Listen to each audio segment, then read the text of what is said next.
TV, el periodismo en el Congreso.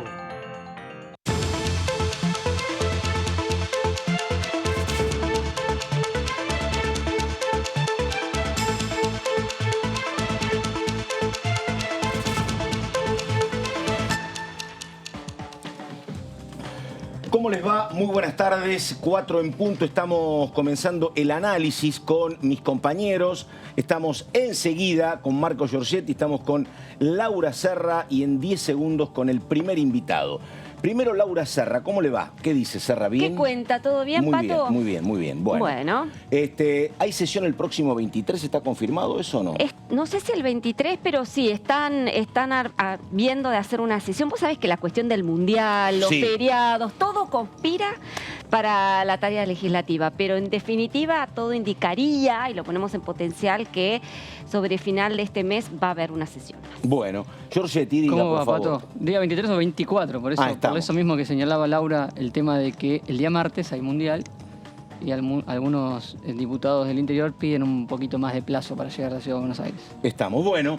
Y estamos con el diputado Alejandro Finocchiaro. Estábamos recién hablando y dice, la verdad que me gusta mucho opinar sobre la coyuntura. Hay un montón de cuestiones en la coyuntura.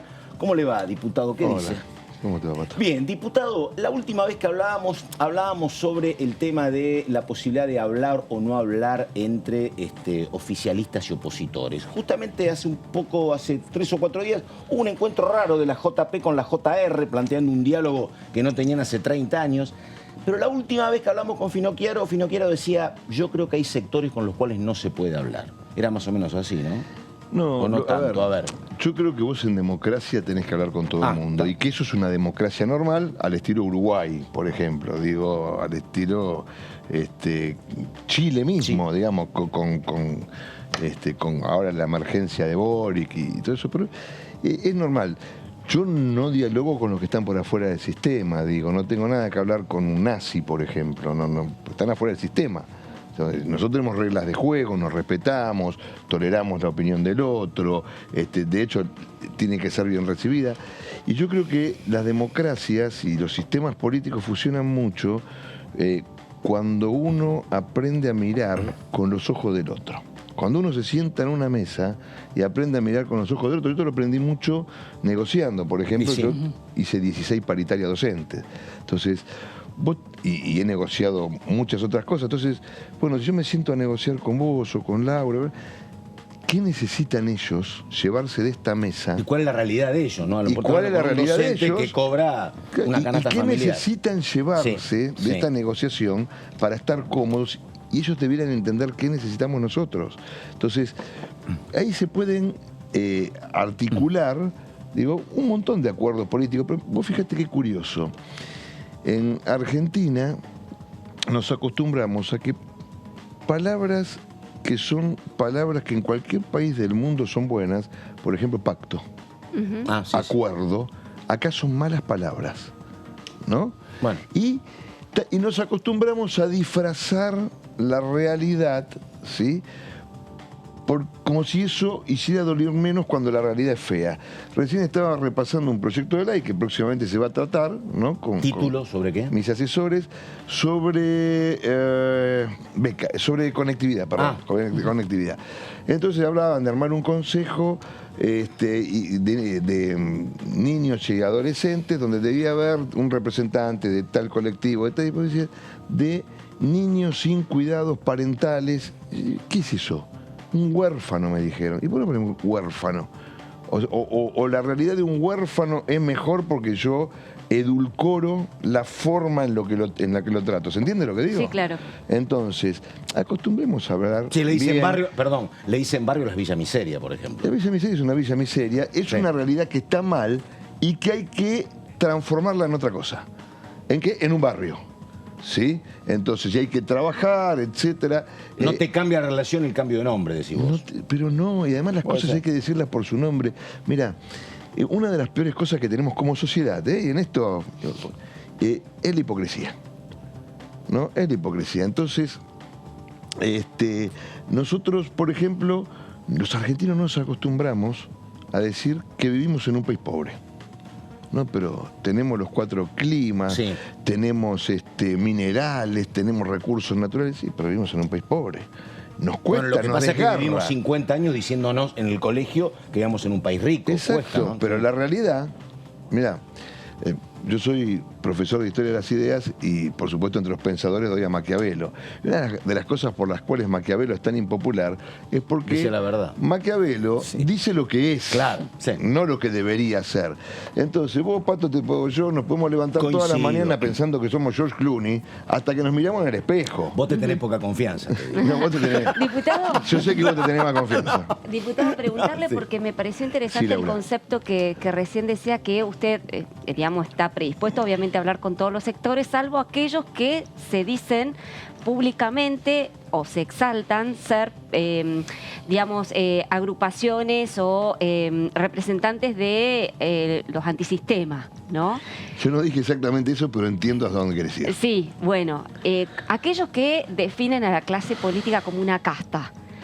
¿Cómo, en qué lugar lo ocuparías? Porque, digamos, tenemos de estos representantes en la Cámara de Diputados y, digamos, se nota cada vez que, por ejemplo, Javier Milei habla y se refiere de manera peyorativa al resto de sus colegas, llamándolos casta y muchas veces con, no sé si insultos, pero sí con palabras fuertes y ciertamente agresivas.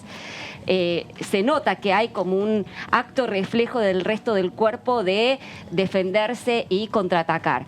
Ahora, digamos, ¿se puede dialogar con un tipo como Milei, con un político como Milei? Bueno, no es mi caso, ¿no? Además, digo, la palabra casta es una palabra que él seguramente ha empleado alguna vez, vio que surtía efecto, qué sé yo, es una palabra marketinera. Sí. Yo no lo siento como un insulto, ni mucho menos. A ver, yo vivo en un barrio, voy al supermercado, hago lo mismo que hace todo el mundo, mi mujer me pide que vaya a comprar algo porque está haciendo tal cosa y salgo salgo en joguineta y en Crocs, digo, y soy tan igual como vos. Claro. ¿No? Entonces a mí, la verdad, te ofende quien te puede ofender. A mí yo no me siento, afectado por eso.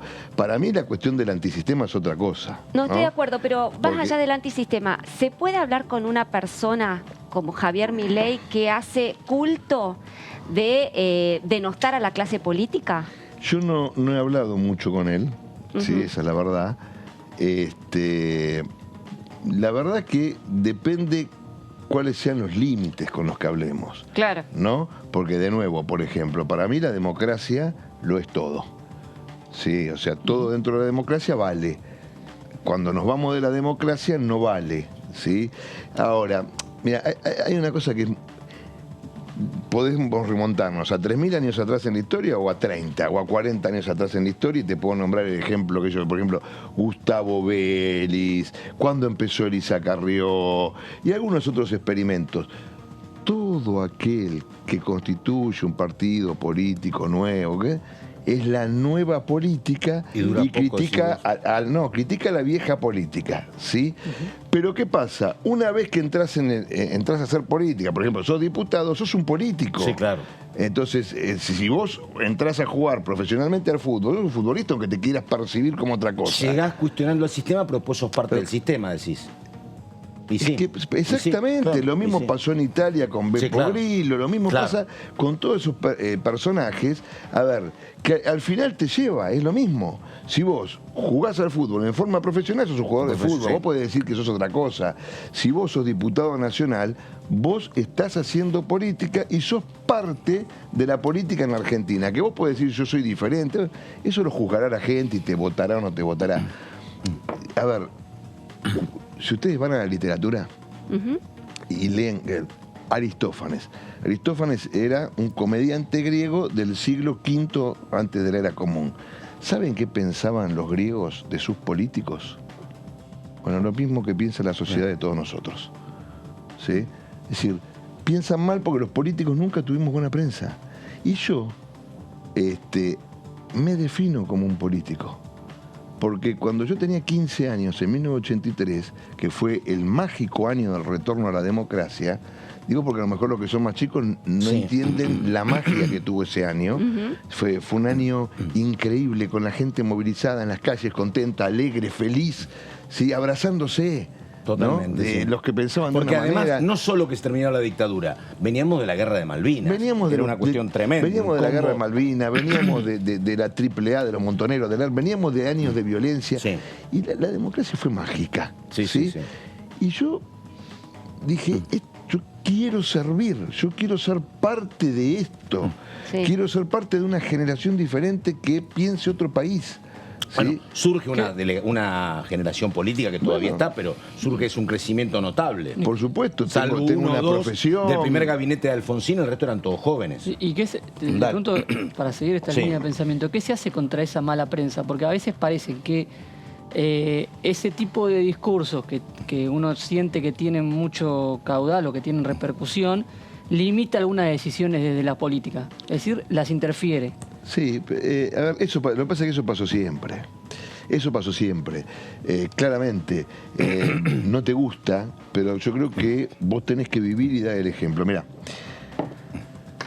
cuando asumí como ministro de Educación Nacional, Página 12 me dedicó una página que decía Un liberal a educación.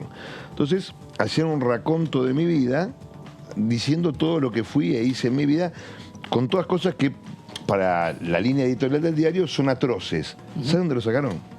De mi currículum. Claro. Pues yo puse todo lo que hice en mi vida. Vos querés ver cómo fue mi evolución patrimonial desde 1993 o 4, desde que pago impuestos, digamos. Lo tenés todo, está todo, ¿sí? Entonces, yo me siento cómodo. Ahora, en los contextos siempre pasó lo mismo. Nómbrame cualquier prócer. Sarmiento. Sí. Ay, mirá qué Claro. bien. Sí, Sarmiento. Fíjate la prensa de la época, lo que pensaban y lo que se decía de Domingo Faustino Sarmiento, que fue la inteligencia más poderosa para mí del siglo XIX en las Américas, pero que era un mal llevado, un tipo jodido, mal llevado. No era un tipo fácil, Sarmiento. Tenía polémica con medio mundo. Por eso se agarraba a trompadas. Después hubo una reivindicación de Sarmiento. ¿A eso, digamos, apuntás con esta reflexión? No, lo que digo es que todos somos hijos de nuestro tiempo y todos somos juzgados con la cotidianidad de nuestra vida. Pero justamente vos, usted mejor dicho, usted hacía referencia a 1985, a esa felicidad que vivíamos por ese entonces. Yo tenía, también 15 años. El regreso de la democracia, etcétera. Después, como que esa esperanza, esa alegría fue diluyéndose en merced a los problemas económicos, la hiperinflación, etcétera, etcétera. Pero ahora hay una suerte de revival de los 80 o de la democracia, ¿no? Sí. De esa recuperación. Puede ser que a 40 años, que sea con motivo de la recuperación película, ¿no? de los 40 años el año próximo, la película 1985.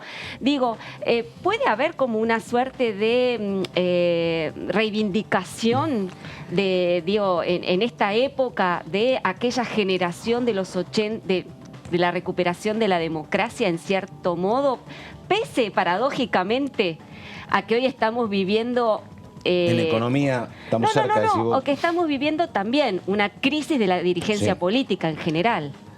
Yo creo que sí, y yo creo que también hay que cambiar una frase. Muchas veces yo he escuchado de distintos actores, ¿no?, decir la democracia todavía tiene deudas con la sociedad. Y yo creo que es al revés. Nosotros tenemos deudas con la democracia. ¿Cuáles son esas deudas? Y el 9% de indigencia, el 40% de pobreza, que uno de cada dos chicos sea pobre. Ahora, esa es la sociedad que construimos nosotros. Exactamente. ¿Sí? Entonces, y nosotros tenemos esa deuda con la democracia. Porque la democracia es magnífica, porque la democracia... Ahora, usted cuando habla de nosotros, ¿somos todos nosotros como sociedad o la dirigencia política en particular? No, yo hablo de toda la sociedad porque yo quiera esquivar esto.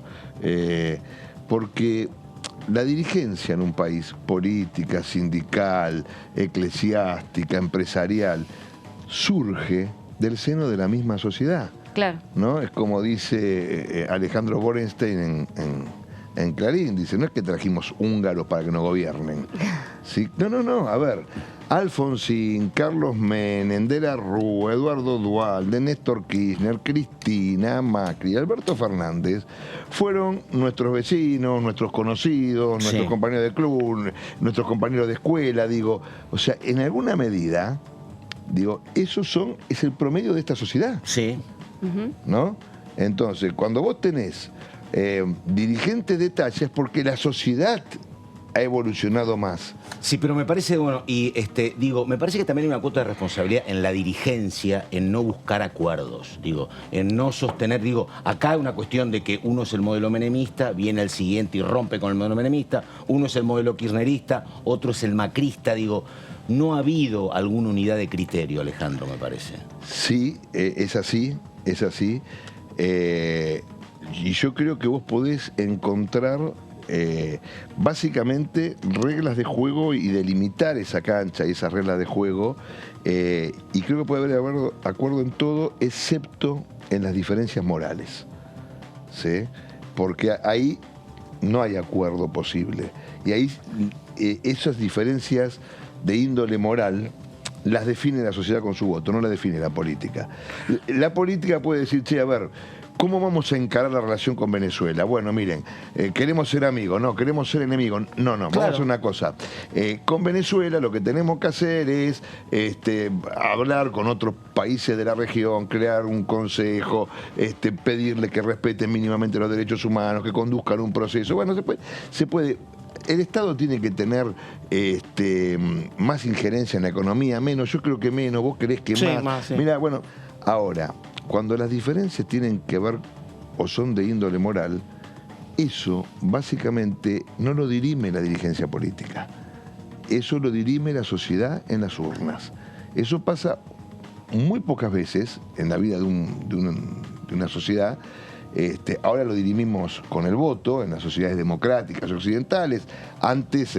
Yo siempre pensé que se votaba por intereses, no por cuestiones morales, pero la verdad, la verdad, pero por eso no sé, a lo mejor... No es que se vota por cuestiones morales, Pato. Es que cuando vos tenés, por ejemplo, Argentina hoy está en una instancia muy parecida a lo que estoy diciendo, porque hay dos modelos de país muy diferentes y que no tienen vasos comunicantes, porque tienen diferencias morales. ¿Sí? Y yo no estoy diciendo que nosotros tengamos la razón, lo que estoy diciendo es que hay diferencias de índole moral. ¿Sí? Entonces, eso ya no lo digo. Pero Alejandro, si vos decís que uno es más moral que otro... No, estoy diciendo que hay diferencia de índole moral, que no es lo mismo. A ver, pero entre la inmoralidad y la moralidad hay un camino finito. A ver, yo como buen liberal no creo en dogmatismos. Entonces, yo no creo tener la razón en todo ni en nada. Ahora, ¿querés que te diga una cosa? Para mí, haber votado, por ejemplo, la exención de cierta parte de ganancias a camioneros con un costo de 84.000 millones de pesos, con un país donde acá, a 20 minutos de donde estamos nosotros, en La Matanza, en Virrey del Pino, en el kilómetro 43, hay niños con sarna humana, es inmoral. Sí, puede ser. Pero es un tema complicado. Sí, porque acá el gobierno de Cambiemos una vez votó, por ejemplo, el blanqueo de plata que estaba fuera de los propios integrantes de la familia del presidente, que eran millones de dólares. Bueno, blanqueo era. Pero eso, ¿Hizo cómo lo calificó? Pero eso? Pato, eso fue público. ¿Y esto también? Pero eso fue público y se votó. Eso fue público. Y lo del presupuesto también, que no estoy de acuerdo con el presupuesto. Se votó también fue público. Y eso tiene que ver con, yo salvo delitos, digamos, a mí los blanqueos me parecen razonablemente bien. De hecho, ¿por qué? Porque si vos vivimos en crisis permanente y necesitas plata para que ingrese al Estado, plata para que ingrese en la economía, plata para que se construya, bueno, ahora, por supuesto, si esto viene de narcotráfico, si esto viene de otro tipo de delitos, no. Ahora, hay diferencias que nos separan que no pueden ser arregladas entre nosotros. Y lo tiene que definir la sociedad. Miren, ¿por qué hay dos modelos de país? En 1852 pasó lo mismo en Caseros. En Caseros se dirimieron dos modelos de país que no tenían vasos comunicantes. Bueno, unos ganaron y otros perdieron. Lo que tiene que pasar en el año que viene es que uno de esos dos modelos de país gane y la sociedad le dé una mayoría moderada al que gana. para evitar toda tentación autoritaria, ¿no? Sí, porque si uno tiene los 2/3 del Congreso... Vos que sos historiador, viste que es un empate permanente. Tampoco Caseros lo terminó de zanjar porque vino Urquiza y vino Entre Ríos, ¿no? Pero bueno, Caseros ganó Urquiza. Sí, ¿Qué hizo Urquiza? Urquiza tuvo la visión de, digamos, sacar del medio a los comandantes rosistas. O sea, básicamente estoy haciendo lo mismo que critico, ¿no? Es decir, lo fusiló a los comandantes rosistas, pero él se pelea con Sarmiento porque él dice, no, yo tengo que entrar a Buenos Aires con la divisa Punzó porque no puedo gobernar con la mitad del país en contra. Bueno, ahora no hay que fusilar a nadie, pero sí, pero sí hay una generación de los que pierden que va a tener que pasar a retiro porque la sociedad les ha dicho no. Diputado, bueno, lo traigo al Congreso. Le pregunto por el proyecto de inclusión digital, que fue uno de los últimos que se discutió durante este mes en la Comisión de Educación. ¿Hasta qué alcance tiene ese proyecto y qué abarca? Bueno, el de conectividad, ¿no? Lo que nosotros decimos de conectividad. Bueno, a ver, nosotros tenemos un proyecto propio. Tenemos un dictamen de minoría. ¿Por qué? Porque por supuesto que estamos de acuerdo. De hecho, nosotros en nuestra gestión, cuando yo me fui, habíamos dejado conectado el 60% de la matrícula a nivel nacional, que eran alrededor de 19.500 escuelas, y habíamos dejado los pisos tecnológicos, los modems, todo para que se siguiera conectando. Sí estamos de acuerdo, pero el proyecto del oficialismo crea un organismo que no solo duplica Educar, lo hace 24 veces más grande. ¿Cómo es eso? Claro, crean un ente que es casi un ministerio para manejar la conectividad. Ajá. Entonces, ¿Hoy funciona bajo la órbita del Ministerio de Educación? Hoy el Ministerio de Educación tiene una empresa que se llama Educar, que en algún momento se armó en la época de Fernando de la Rúa. ¿Ustedes se acuerdan cuando había un empresario español que había donado computadoras para que esto empezara? No sé si lo recuerdan. Yo no me acuerdo el apellido.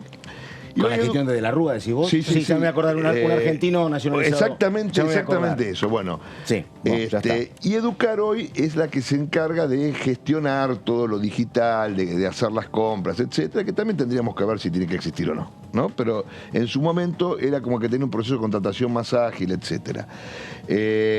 Lo que hace este proyecto de ley del oficialismo es crear un ente que hace lo mismo que Educar, pero que además tiene que tener una oficina en cada una de las 24 provincias.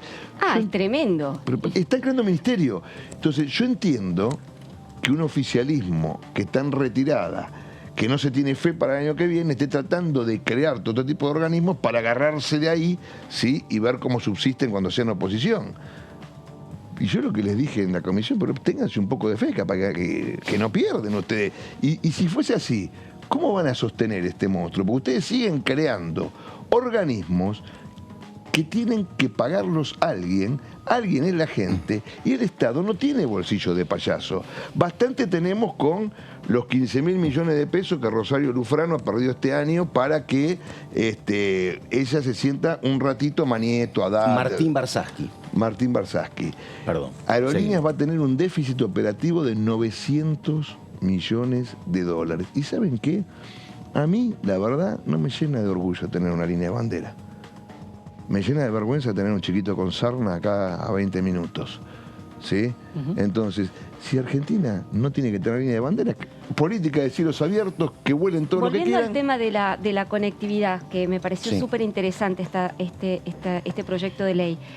Recuerdo que en una asamblea legislativa, creo que fue la última, el presidente Alberto Fernández prometió que iba a haber 100.000, corregime si es así, ¿no? Que iban a repartir entre los chicos, los alumnos de secundarios, 100.000 laptops, una cosa así, ¿no? Y venía bastante demorada la entrega de las computadoras. ¿Usted tiene idea si efectivamente eso se está corrigiendo, si no, si se está avanzando en el tema de, digamos, de la inclusión digital de los chicos, de los alumnos? Es que una cosa es la conectividad, que es lo que tenemos que garantizar a todos, ¿no? Nosotros habíamos hecho de cada escuela un nodo digital con equipamiento diversificado, notebook, computadoras, drones, kit de robótica, kit de programación, pero que estaban en la escuela y que lo usaban los chicos en la escuela. Sí. La cuestión del 1 a 1 es que es muy difícil, te diría que casi imposible sostenerlo para todos los niveles, porque vos tenés una cantidad de alumnos tal que tendrías que, o sea, no llegás a licitar. Ajá. O sea, a ver, nosotros en toda nuestra gestión compramos 800.000 computadoras. Sí. Yo creo que en estos 3 años todavía el gobierno, habiendo entregado 138.000, que yo dejé estoqueadas en el correo argentino, Sí. ellos no han llegado a comprar 600.000 en 4 años. Y necesitas más o menos 12 millones.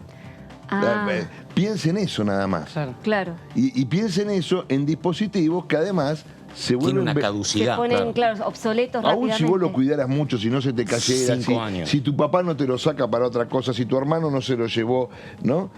Sí, 5 años. Con suerte, A ver, mucho. agarrar un celular de 5 años acá o una Por eso computadora, sí, era como... no te corren. Digo, es Sí, mucho. el promedio tiene que ser 3. Sí, Es 3. mucho. Entonces, en cambio, cuando vos hacés de la escuela un nodo digital, vos decís, bueno, che, estos kits de robótica han quedado en desuso. Bueno, compremos este año, licitemos y llenemos de kits de robótica las escuelas, cambiémoslo. Al año siguiente, hacés lo mismo con las netbooks. Al año siguiente, hacés lo mismo con los drones, si es que el Vos dron tenés sigue un siendo... presupuesto que antes, me parece que la escuela previa a la tecnología con tiza y con borrador era más económica. En serio pregunto eso, ¿no? O no tanto, no sé. A lo mejor a ver, tanto, no sé, porque si vos tenés esto, a ver, primero, la tecnología es buena que esté en la escuela. Sí, por supuesto. ¿Qué demostró la pandemia? Que la tecnología no reemplaza a la escuela, no reemplaza al docente de carne y hueso. Ahora, complementa. Porque, por ejemplo, yo puedo estar dando clases y veo que no llego, y digo, bueno, gente, la clase de repaso, el sábado a la mañana, los que se quieran conectar, yo voy a estar conectado de 10 a 12 del mediodía. Y eso te complementa, no te ayuda, es voluntario, nadie tiene por qué hacerlo, te complementa. Ahora, para un docente estar dando clase por Zoom es terrible. Sí, claro. O sea, es terrible no poder ver la cara a tus alumnos, porque vos llevás el ritmo de la clase. Vos te das cuenta, por ejemplo, si están embolados. Totalmente. Si no están entendiendo. Entonces, a ver, ¿desde cuándo se perdieron? ¿Cuándo fue lo último que entendieron? ¿No? Hay que mantener el ritmo. Diputado, ¿qué tema se imagina que puede llegar a tratarse de acá a fin de año? Porque tenemos periodo ordinario prorrogado hasta fin de año. Un poco la agenda que venía impulsando o que mencionó el presidente y el Ejecutivo no parece ser de los proyectos que más consenso tiene. ¿Qué proyecto puede llegar a avanzar, según su óptica? Y bueno, en educación hay dictaminado ese, becas y creación de universidades. Está el tema humedales, que entiendo que tiene dictamen. ¿Alcohol cero? Alcohol cero yo creo que están... Yo estoy pensando mucho... ¿En alcohol cero? Sí, estoy pensando mucho. ¿A favor o en contra? Mi postura de... No. Estoy pensando porque... A ver, los diputados no somos especialistas en todo. No, claro, totalmente. Claro, no son todólogos. Entonces, no, claro. Yo, a ver, lo que hago en general es, por ejemplo, que si tengo una duda económica sobre un proyecto económico, voy a hablar con La Espina, que es diputado, o hablo con Hernán Lacunza. ¿Y acá con quién habla? Y acá, no. ¿Y la verdad? No, estoy hablando con María Luján Rey, estoy hablando con Omar de Marchi, estoy hablando con Germana Figueroa Casas, que ellos están mucho más metidos. Y trato, ahora, no siempre cuando termino de hablar con cualquier colega mío convencido. Me siento convencido. Entonces tengo que hablar con otra gente o leer, ¿no? Mi primera impresión sería que quien maneja no debiera tomar nada. Bien. Pero no es una postura definitiva. Tengo que revisar si lo que estoy diciendo, ¿sí?, que es lo que me surge naturalmente, porque con eso eliminamos todo tipo de problemas, ¿no es cierto? Y además estamos hablando de que el que maneja no tome, no el que va sentado al lado, ¿no? Que es esto del conductor designado, y que además ha tenido realmente una gran aceptación. Yo tengo un hijo de 22 años y él cuando sale con los amigos, cuando a él le toca manejar, él sabe que no toma absolutamente, pero nada es nada, ¿eh? Y ninguno de sus amigos, pues nada es nada, es cero, no es un vasito, medio vasito, ¿no? Y está bien. Claro. Dipu, preguntarle, digamos, teniendo en cuenta que ya estamos por terminar el año parlamentario, nos queda un mes y pico, ¿qué le ha parecido este año parlamentario? ¿Cuáles han sido, digamos, las cosas que usted exaltaría y las cosas o aquellos aspectos que, digamos, le ha traído alguna sombra, alguna nota negativa? A ver, yo nunca había estado en ningún cargo legislativo, ¿no? Y quería tener esta experiencia.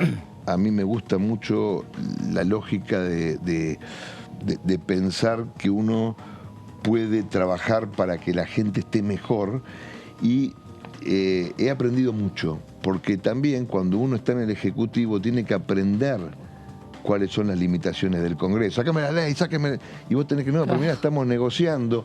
Y si uno no lo conoce, ¿no? Entonces he aprendido mucho y eso para mí es un gran activo. Ahora, yo soy una persona que cree dos cosas. Primero, las mejores sociedades son las que tienen pocas leyes, las justas y necesarias. ¿Sí? Y he visto, por ejemplo, acá que cada diputado quiere tener su ley, no importa de qué. Sí. Entonces regulamos cualquier cosa. Vamos a regular dónde tiene que estar el vaso de agua. En materia de salud vemos permanentemente. De lo que fuera. Y una cosa que sí no me gusta, ¿sí? Y me ha decepcionado, pero nada, digamos, que no pueda ser arreglado. Los diputados tenemos que sesionar todas las semanas durante el periodo ordinario, con sesiones ordinarias donde haya un temario, porque a mí me pagan para venir acá todos los días. ¿Sí? Entonces, esto de que de repente no se sesiona por 3 meses y un día te meten una sesión con 24 horas. No es que yo no puedo estar sin dormir 24 horas, ¿sí? Porque lo he estado en muchas ocasiones en mi vida, cuando tuve mis hijos, un montón de veces. Ahora, si nosotros vamos a votar algo tan importante como que son obligatorias de cumplir para la gente. Ustedes estuvieron en la sesión de presupuesto, ¿sí? Uno, cuando lleva 20 y pico de horas despierto, no tiene la misma capacidad intelectual. Entonces, por ejemplo, cuando el diputado Heller propuso un cambio en un artículo que tenía que ver con educación a las 8 de la mañana, cuando estábamos sesionando de la 1 de la tarde. Y además, no es un artículo que te mandan escrito, porque es imposible, lo hacen en el momento, te lo leen de viva voz. A ver, vamos, uno sabe que una coma acá incluye a gente o no la incluye, y una coma acá te excluye, no es lo mismo. Y mucho más cuando estás votando algo de lo que no sos un entendido. Bueno, y así se votó ese artículo, por ejemplo. Y eso pasa mucho. Entonces, a ver, sesionemos a las 12 del mediodía, sesionemos hasta las 10 de la noche, cuarto intermedio, el otro día 12 del mediodía o 10 de la mañana, digo 12 del mediodía porque en la primera sesión, no sé si la gente sabe, se hace labor parlamentaria, se juntan los jefes de bloque, pero se puede empezar a las 10. Sesionamos de 10 a 10, no se terminó, cuarto intermedio, sesionemos toda la semana. Bueno, claro. Ayer Paula Penaca me dijo que estaba en el tratamiento en peticiones, poderes y reglamentos de esa posición. Diputado Finocchiaro, le agradecemos muchísimo. Yo les agradezco a ustedes. Hasta gracias. Cualquier momento, estamos. No, gracias a ustedes. Nosotros seguimos, esto es el análisis, pero ahora Dolores Martínez, diputada de Evolución, habla de alcohol cero y dice esto. Nosotros, desde Evolución Radical más específicamente, hemos avanzado en las 2 comisiones que tenía giro este proyecto, en Seguridad Interior y en Transporte, y hemos apoyado el dictamen de la mayoría. De todas maneras, la verdad que es un tema que lo seguimos discutiendo al interior del bloque camino al recinto. En líneas generales creemos que es oportuno, que está bien. Sabemos que hay observaciones desde lo técnico, desde lo técnico en cuanto a si es efectiva la medida, si efectivamente se puede medir la cantidad de grado de alcohol que una persona tiene en cuerpo. Entonces, ahí me parece interesante escuchar las voces que están planteando las cuestiones técnicas de la implementación, de la operatividad de la ley. Sí creo que en todos estos casos, sea como el uso del cinturón de seguridad o sea como el alcohol cero, son medidas que también son importantes para la concientización. Entonces nosotros, en principio, lo que estamos haciendo es apoyar la medida orientándonos y basándonos en esa idea de lo importante que tiene el efecto de la medida. De decir alcohol cero ya implica un proceso de concientización en la ciudadanía. Después, obviamente, con responsabilidad, ver cuán efectivo es, cuán aplicable es. Así que de camino al recinto estaremos trabajando en la parte más fina. Viene Marcelo Casareto enseguida, está en Entre Ríos, pero antes diga sobre alcohol cero. ¿Qué tiene que decir Serra, por favor? No, interesante lo que recién decía la diputada Dolores Martínez, ¿no? Porque, bueno, hay un debate, Pato, en la Cámara de Diputados sobre esta cuestión de alcohol cero, que creo, mira, Pato, me parece que va a ser hasta transversal en los bloques. ¿Viste lo que recién decía el diputado Finocchiaro? Está pensando su voto, ¿no? Sí. Es una cuestión que no sé si va a estar muy atado a las cuestiones oficialismo-oposición o por bloque. No, sino coincido. más que todo la conciencia de cada legislador. Me parece que eso es lo que está empezando a imperar sobre este tema. Ahí estamos. Presentación, por favor, y hablamos con el diputado por Entre Ríos. Dale.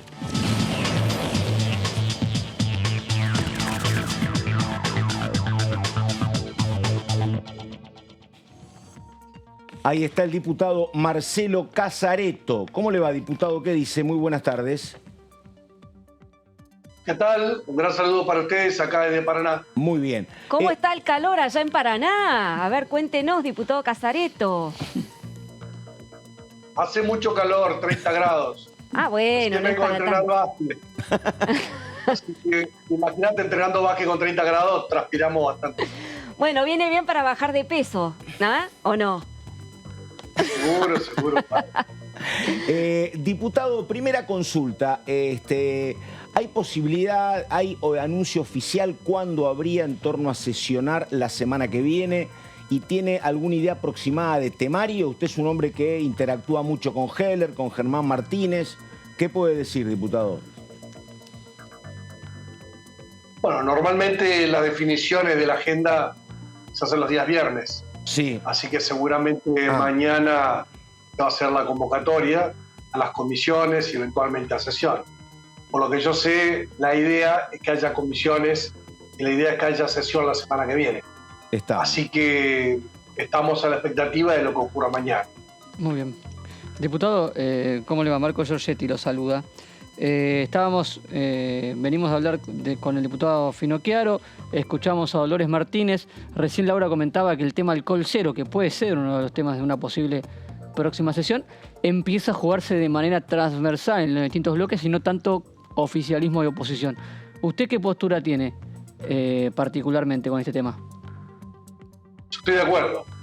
Acá en la provincia de Entre Ríos ya está vigente una norma de alcohol cero, así que lo que estaríamos discutiendo sería una norma de carácter federal. El otro día se discutió en el recinto también el tema del cupo femenino en instituciones deportivas. Acá en Entre Ríos ya está vigente, cupo de 50% en todos los niveles. Acá hasta gobernador y vice tiene que ser 1 y 1, senador provincial que es 1, plural y suplente tiene que ser 1 y 1. Uh-huh. En todas las asociaciones civiles, en todos los clubes, en todo tiene que ser 50%. Así que eso ya está vigente acá en Entre Ríos. Así que yo estoy de acuerdo también que se instrumente a nivel nacional. ¿Usted participa en un club de Entre Ríos, no? ¿Como directivo? ¿Tengo mal...? Yo soy vicepresidente de Chahue. Bien. Y en todos los clubes ya se exige 50%.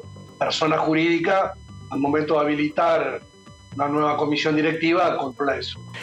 Casareto, un tema, porque usted es titular de la Comisión de Industria y empezó el debate por la ley de envases, que si yo no recuerdo mal, en algún momento, creo que el año pasado, había intentado avanzar también por la Comisión de Medio Ambiente esta ley de envases junto con recolectores y se había frenado porque no había ninguna predisposición de los sectores industriales en pagar ninguna tasa. Ahora vuelve el tema. Estuvo el número 2 del Ministerio, Federovisky, estuvieron cartoneros, sectores industriales.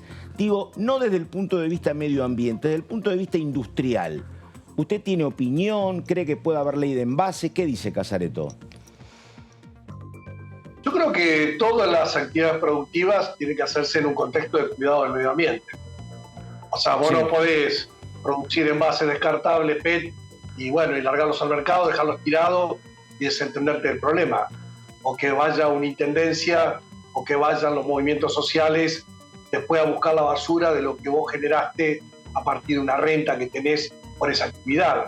Así que tiene que haber un sistema de lo que está previsto en la ley de envases. Nosotros la semana pasada discutimos lo que son los neumáticos de fuera de uso. Lo mismo, o sea, vos tenés una fábrica de neumáticos, producís neumáticos y quedan tirados. Vos decís, bueno, este no es problema mío. ¿Y de quién sería el problema? No, claro. O sea, hay que generar un sistema de gestión para que esos neumáticos, así como van en la cadena de la producción, distribución y venta, vuelvan para posteriormente ser reciclados. Así que nosotros ya emitimos dictamen la semana pasada por esta ley de neumáticos. Estamos en una ronda de consulta con la Secretaría de Industria y con el Ministerio de Medio Ambiente de la Nación, con el Poder Ejecutivo, para ver algunos comentarios que había desde algunas cámaras de productores neumáticos y de la oposición, con la idea de avanzar rápidamente con el tema. Diputado, creo que hay que avanzar con la ley de bases y creo que hay que avanzar con la ley de neumáticos. Y otro tema que usted dice que habría que avanzar, por lo menos lo estuve leyendo recién en su cuenta de Twitter, es con la ley agroindustrial, ¿no? Por lo que usted estuvo comentando ahí en su cuenta de Twitter, estuvo recorriendo algunas localidades en su provincia. Bueno, interesado me imagino en que esta ley finalmente pueda avanzar en la Cámara Baja. Sin embargo, no se ve demasiado movimiento por ahora con este proyecto de ley que ha enviado el Poder Ejecutivo. ¿Es factible que en los próximos días esto pueda motorizarse finalmente? Bueno, sí, yo soy un convencido que hay que avanzar en esto, con la ley de desarrollo agroindustrial. Exacto. Yo diciendo con un diputado que estaba recién ahí, que dice, nosotros nos pagan para estar acá. Equivocado ese hombre. A ver. A mí me pagan para que represente al pueblo de la provincia de Entre Ríos. Entonces yo estuve viernes y sábado acá en Crespo en la Fiesta Nacional de la Avicultura. Entre Ríos es el centro de la avicultura de la Argentina. Pero yo no tengo que estar en el Congreso solamente sentado. Sí. Tengo que estar con los productores avícolas, tengo que estar con los trabajadores avícolas que están generando riqueza. Yo mañana me voy a la Fiesta Nacional del Arroz de la ciudad de San Salvador. El centro de la producción de arroz de la Argentina está acá en Entre Ríos. Tengo que ir a hablar con los productores ahí y moverme en mi provincia a 200 kilómetros de distancia. Yo el lunes estuve en Concordia con el intendente en lo que es el Consejo de la Producción.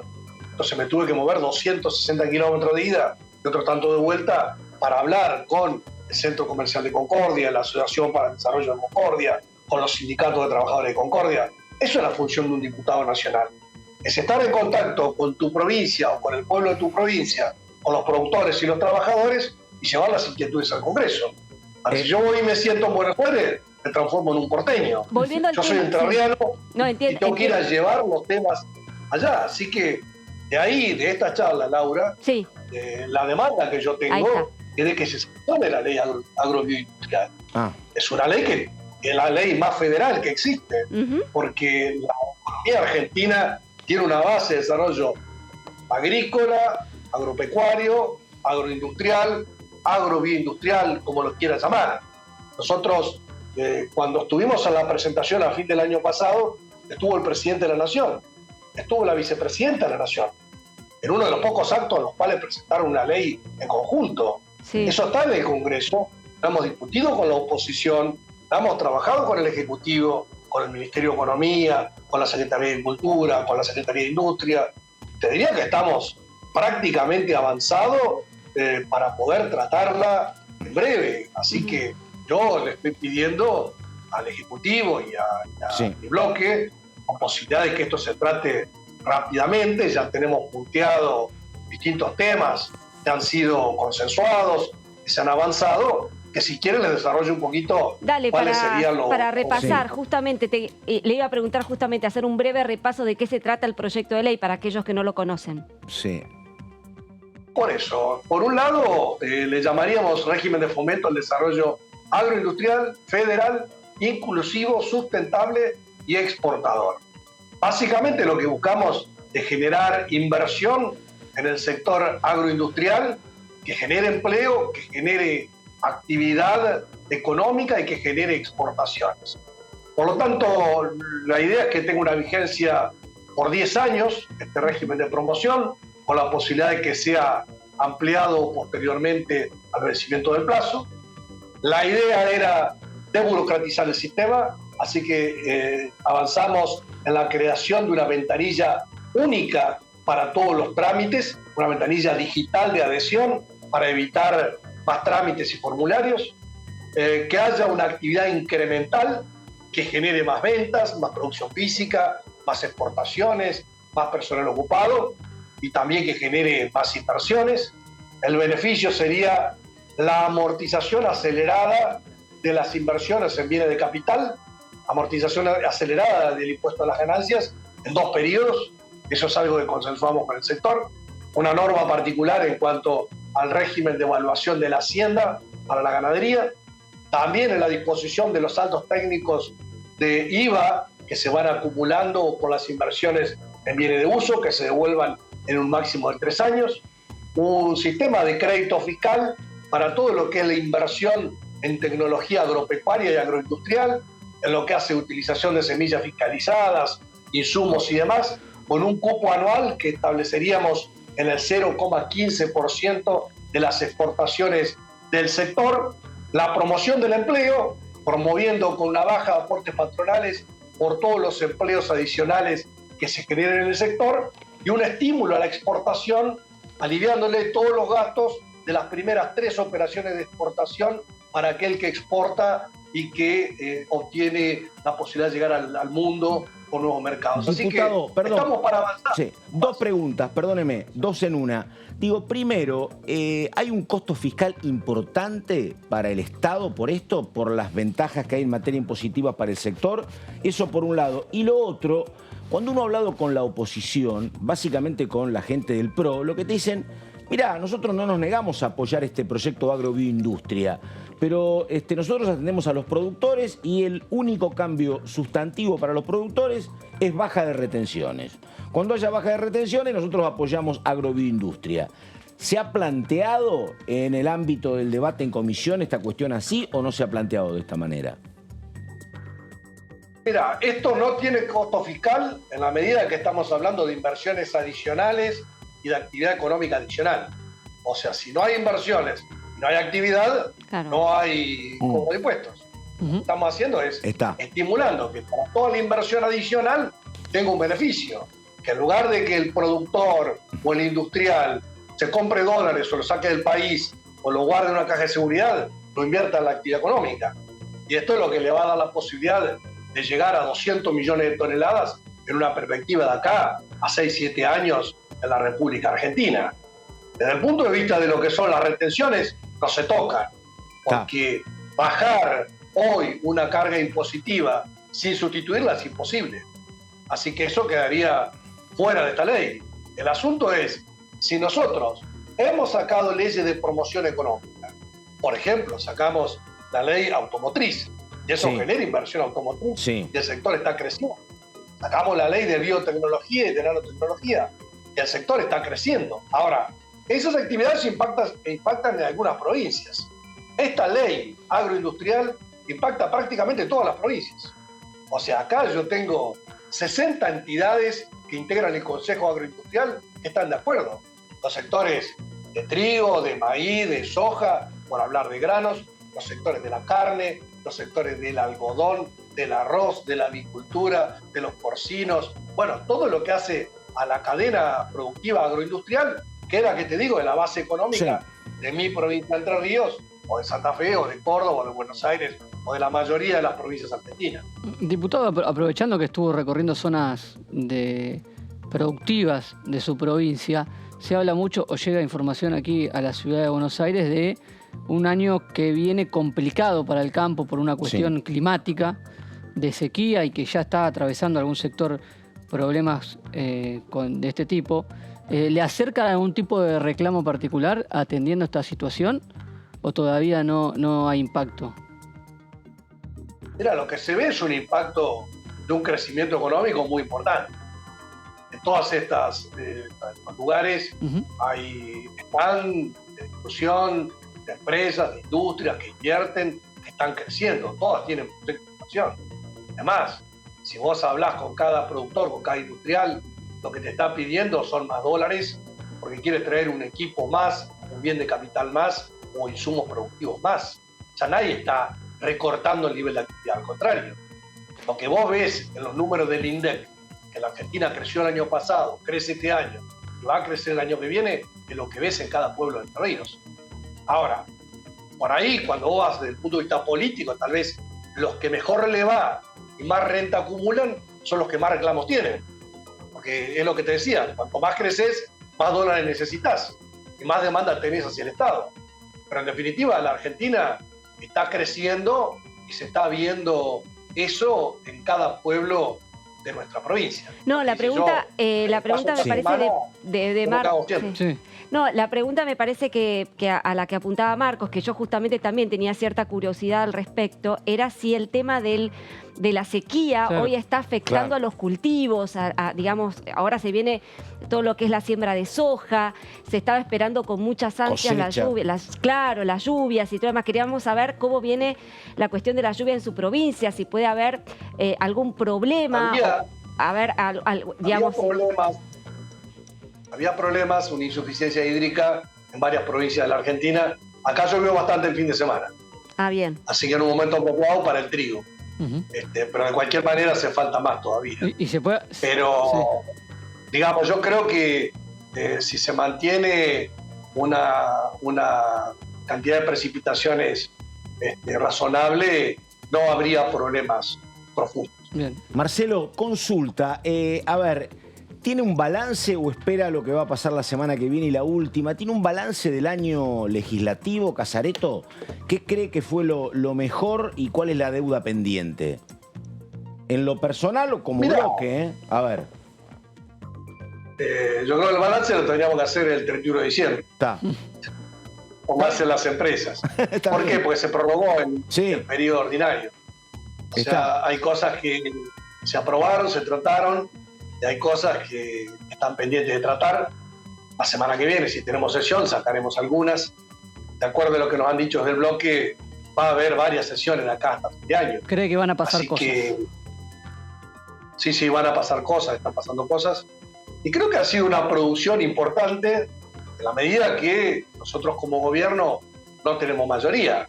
O sea, nosotros no podemos decidir sesionar mañana porque no tenemos quórum propio. Siempre necesitamos consensuar con algún sector de las oposiciones. Así que ustedes conocen bien el trabajo parlamentario. Saben que los diputados estamos a disposición para sesionar en cualquier momento. Lo hemos hecho hasta sábado y domingo, según el caso. Pero hay veces que demora mucho tiempo el generar consenso. Sí. Vos estás en reuniones y alguno te dice, ¿y cuándo sesionaste? Y sesioné el miércoles pasado. Casareto. ¿Sabés qué pasa? Sí. Vos lo sabés. Sí. Y capaz que yo soy el secretario de presupuesto y estamos con Carlos Heller, es el presidente. Tuvimos 10 horas un día en comisión, 12 días el otro día en comisión, 10 horas el otro día en comisión, 9 horas. Y viste, a veces uno pone la televisión y ve ciertos periodistas que dicen ser serios y dice, ¿y cuándo funcionaron? Ustedes no están trabajando. Estamos trabajando, y a veces estamos acá, cada uno de nuestras provincias, cumpliendo nuestra tarea. Casareto, la última, en 10 segundos, usted que tiene números, la verdad, ¿cómo está la actividad económica industrial? ¿Se enfrió un poquito el último trimestre o no? La actividad está creciendo. Sí, está bien. O sea, Argentina crece y la industria crece. Lo que pasa es que ustedes conocen, es que no llora no mama. Está bien. Entonces todo el mundo está viendo el paraguas. Por ejemplo, los que te piden dólares, en muchos casos, realmente lo necesitan para comprar insumos que necesitan hoy. Pero la mayoría de los que se estuvo quejando va acumulando stock de materia prima para el futuro. Y no estaba comprando lo del mes, estaba comprando 2, 3, 4, 6 meses para adelante. Y eso es lo que de alguna manera genera. Cuando uno dice no va a haber dólares en el futuro, trata de comprar los insumos importados hoy. Estamos. Muy bien, Marcelo Casareto, en una tarde calurosa en Paraná. Diputado, muchas gracias, buenas tardes y hasta cualquier momento.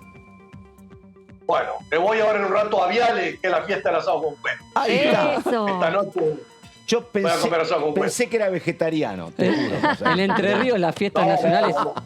Ahí está. Bueno, ahí estamos. Vamos a comer bastante. Tienen todas que ver con lo gastronómico, las fiestas nacionales. Sí. Por eso necesita después jugar a Por eso es que no le cuesta demasiado a Casareto ir de recorrida por la provincia después, ¿no? Muy bien. Bueno, ahí estamos. Casareto. Mi auto es como el auto fantástico, se maneja solo. Arranco así, pongo primero y sale solo y va para todos lados. Chau, diputado, gracias. Muy buenas tardes. Chau.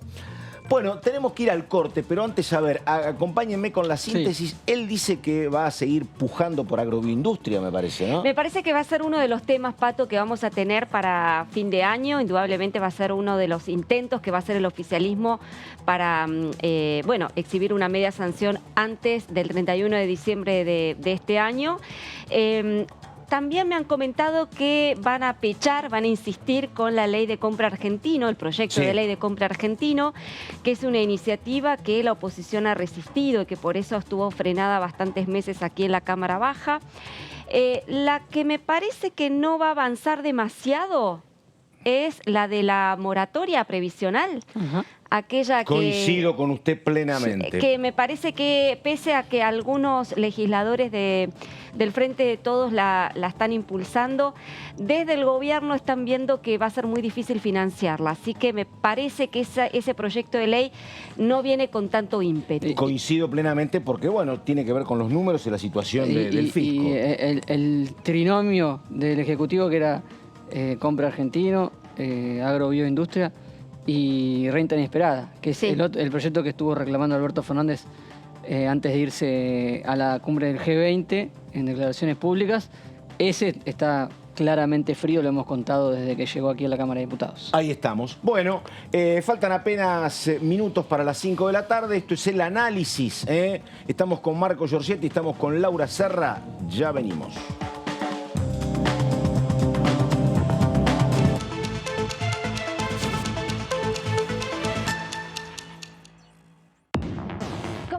Bienvenidos, bienvenidas.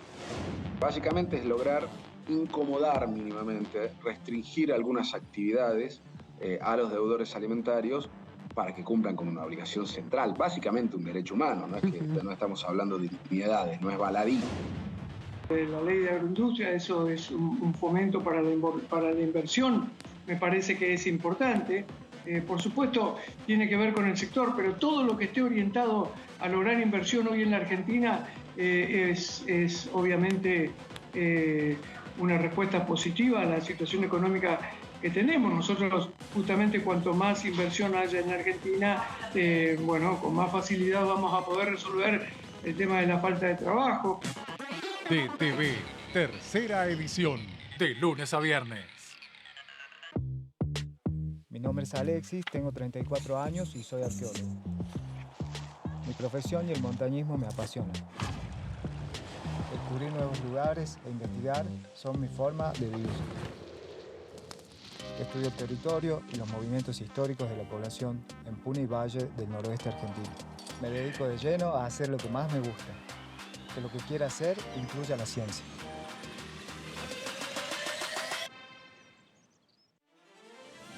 DTV, Primera Mañana, ganador de los premios TAL en la terna Democracia Parlamentaria.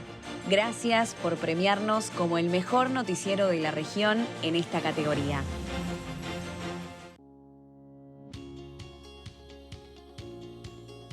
Cuando un proyecto de ley ingresa a la Cámara de Diputados, ya sea creado por un legislador, enviado por el Poder Ejecutivo o producto de una iniciativa popular, se trata primero en las comisiones correspondientes para luego ser tratado en el recinto por los diputados.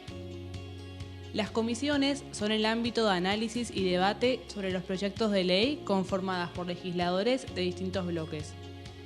Hay 23 comisiones especiales que tratan temas específicos como el atentado a la AMIA y 45 permanentes que tratan temas vigentes como educación y salud.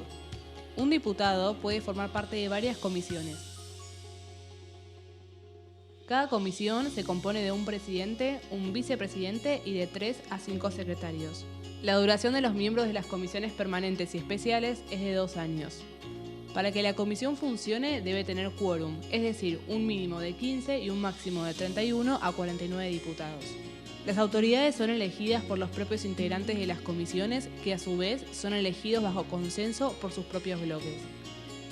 Para que un proyecto sea tratado en el recinto, debe contar con el apoyo de la mayoría de los integrantes de esa comisión.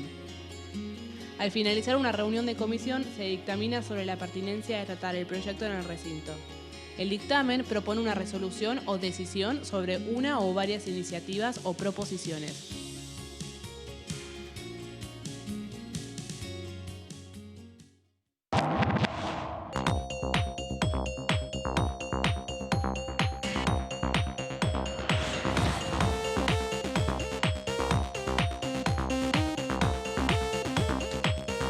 las noticias de la Cámara de Diputados te las contamos nosotros, porque somos tu voz en el Congreso. DTV, el periodismo en el Congreso.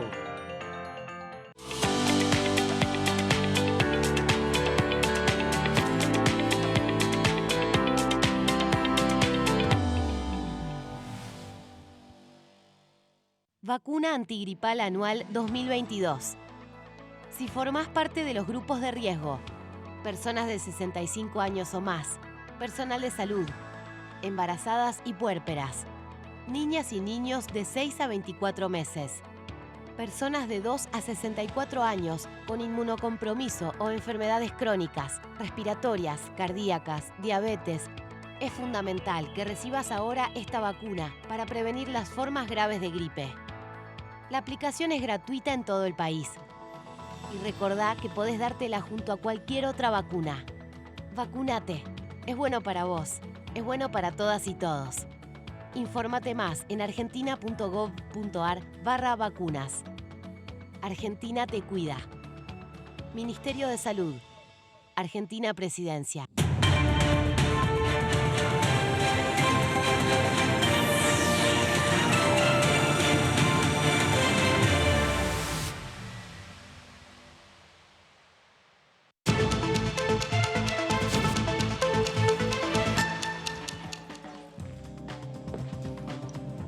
Muy bien, exactamente las 5 de la tarde.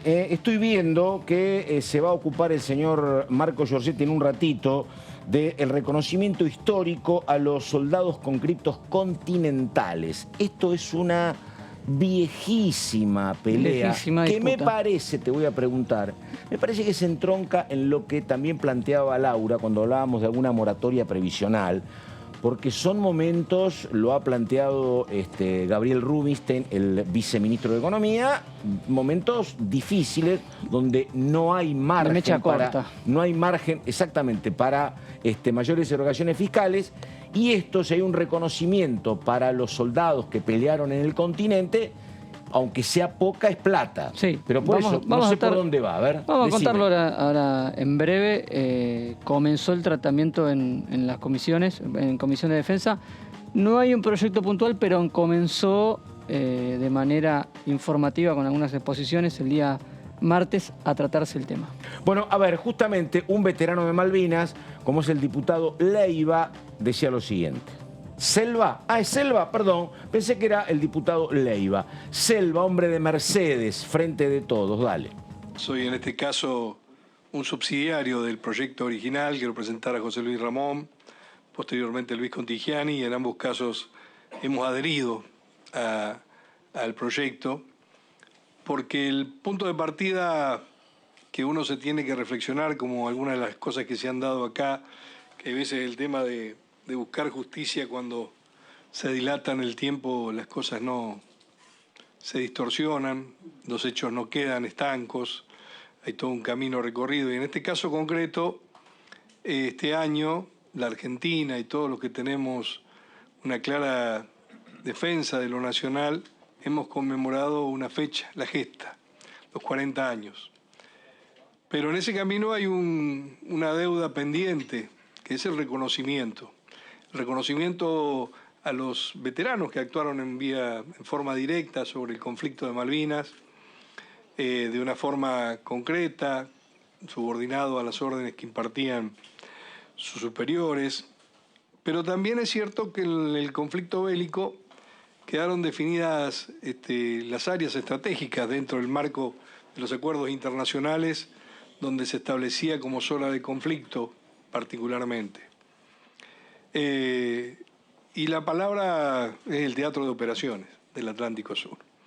En ese marco, y ese es el proyecto, reitero, iniciado por el diputado José Luis Ramón, y posteriormente por Luis Contigiani, y en ambos casos suscripto por mi adhesión, viene a pretender una de las cosas más difíciles de justificar después de los 40 años. Y es el reconocimiento moral histórico, una frase que puede sonar como una frase tal vez muchas veces escuchada, pero también defraudada en la historia. Algunos de los que nos acompañan acá tienen un camino recorrido, una lucha reiterada, conflictos internos que los ha llevado entre sus mismos camaradas a tener posiciones diversas.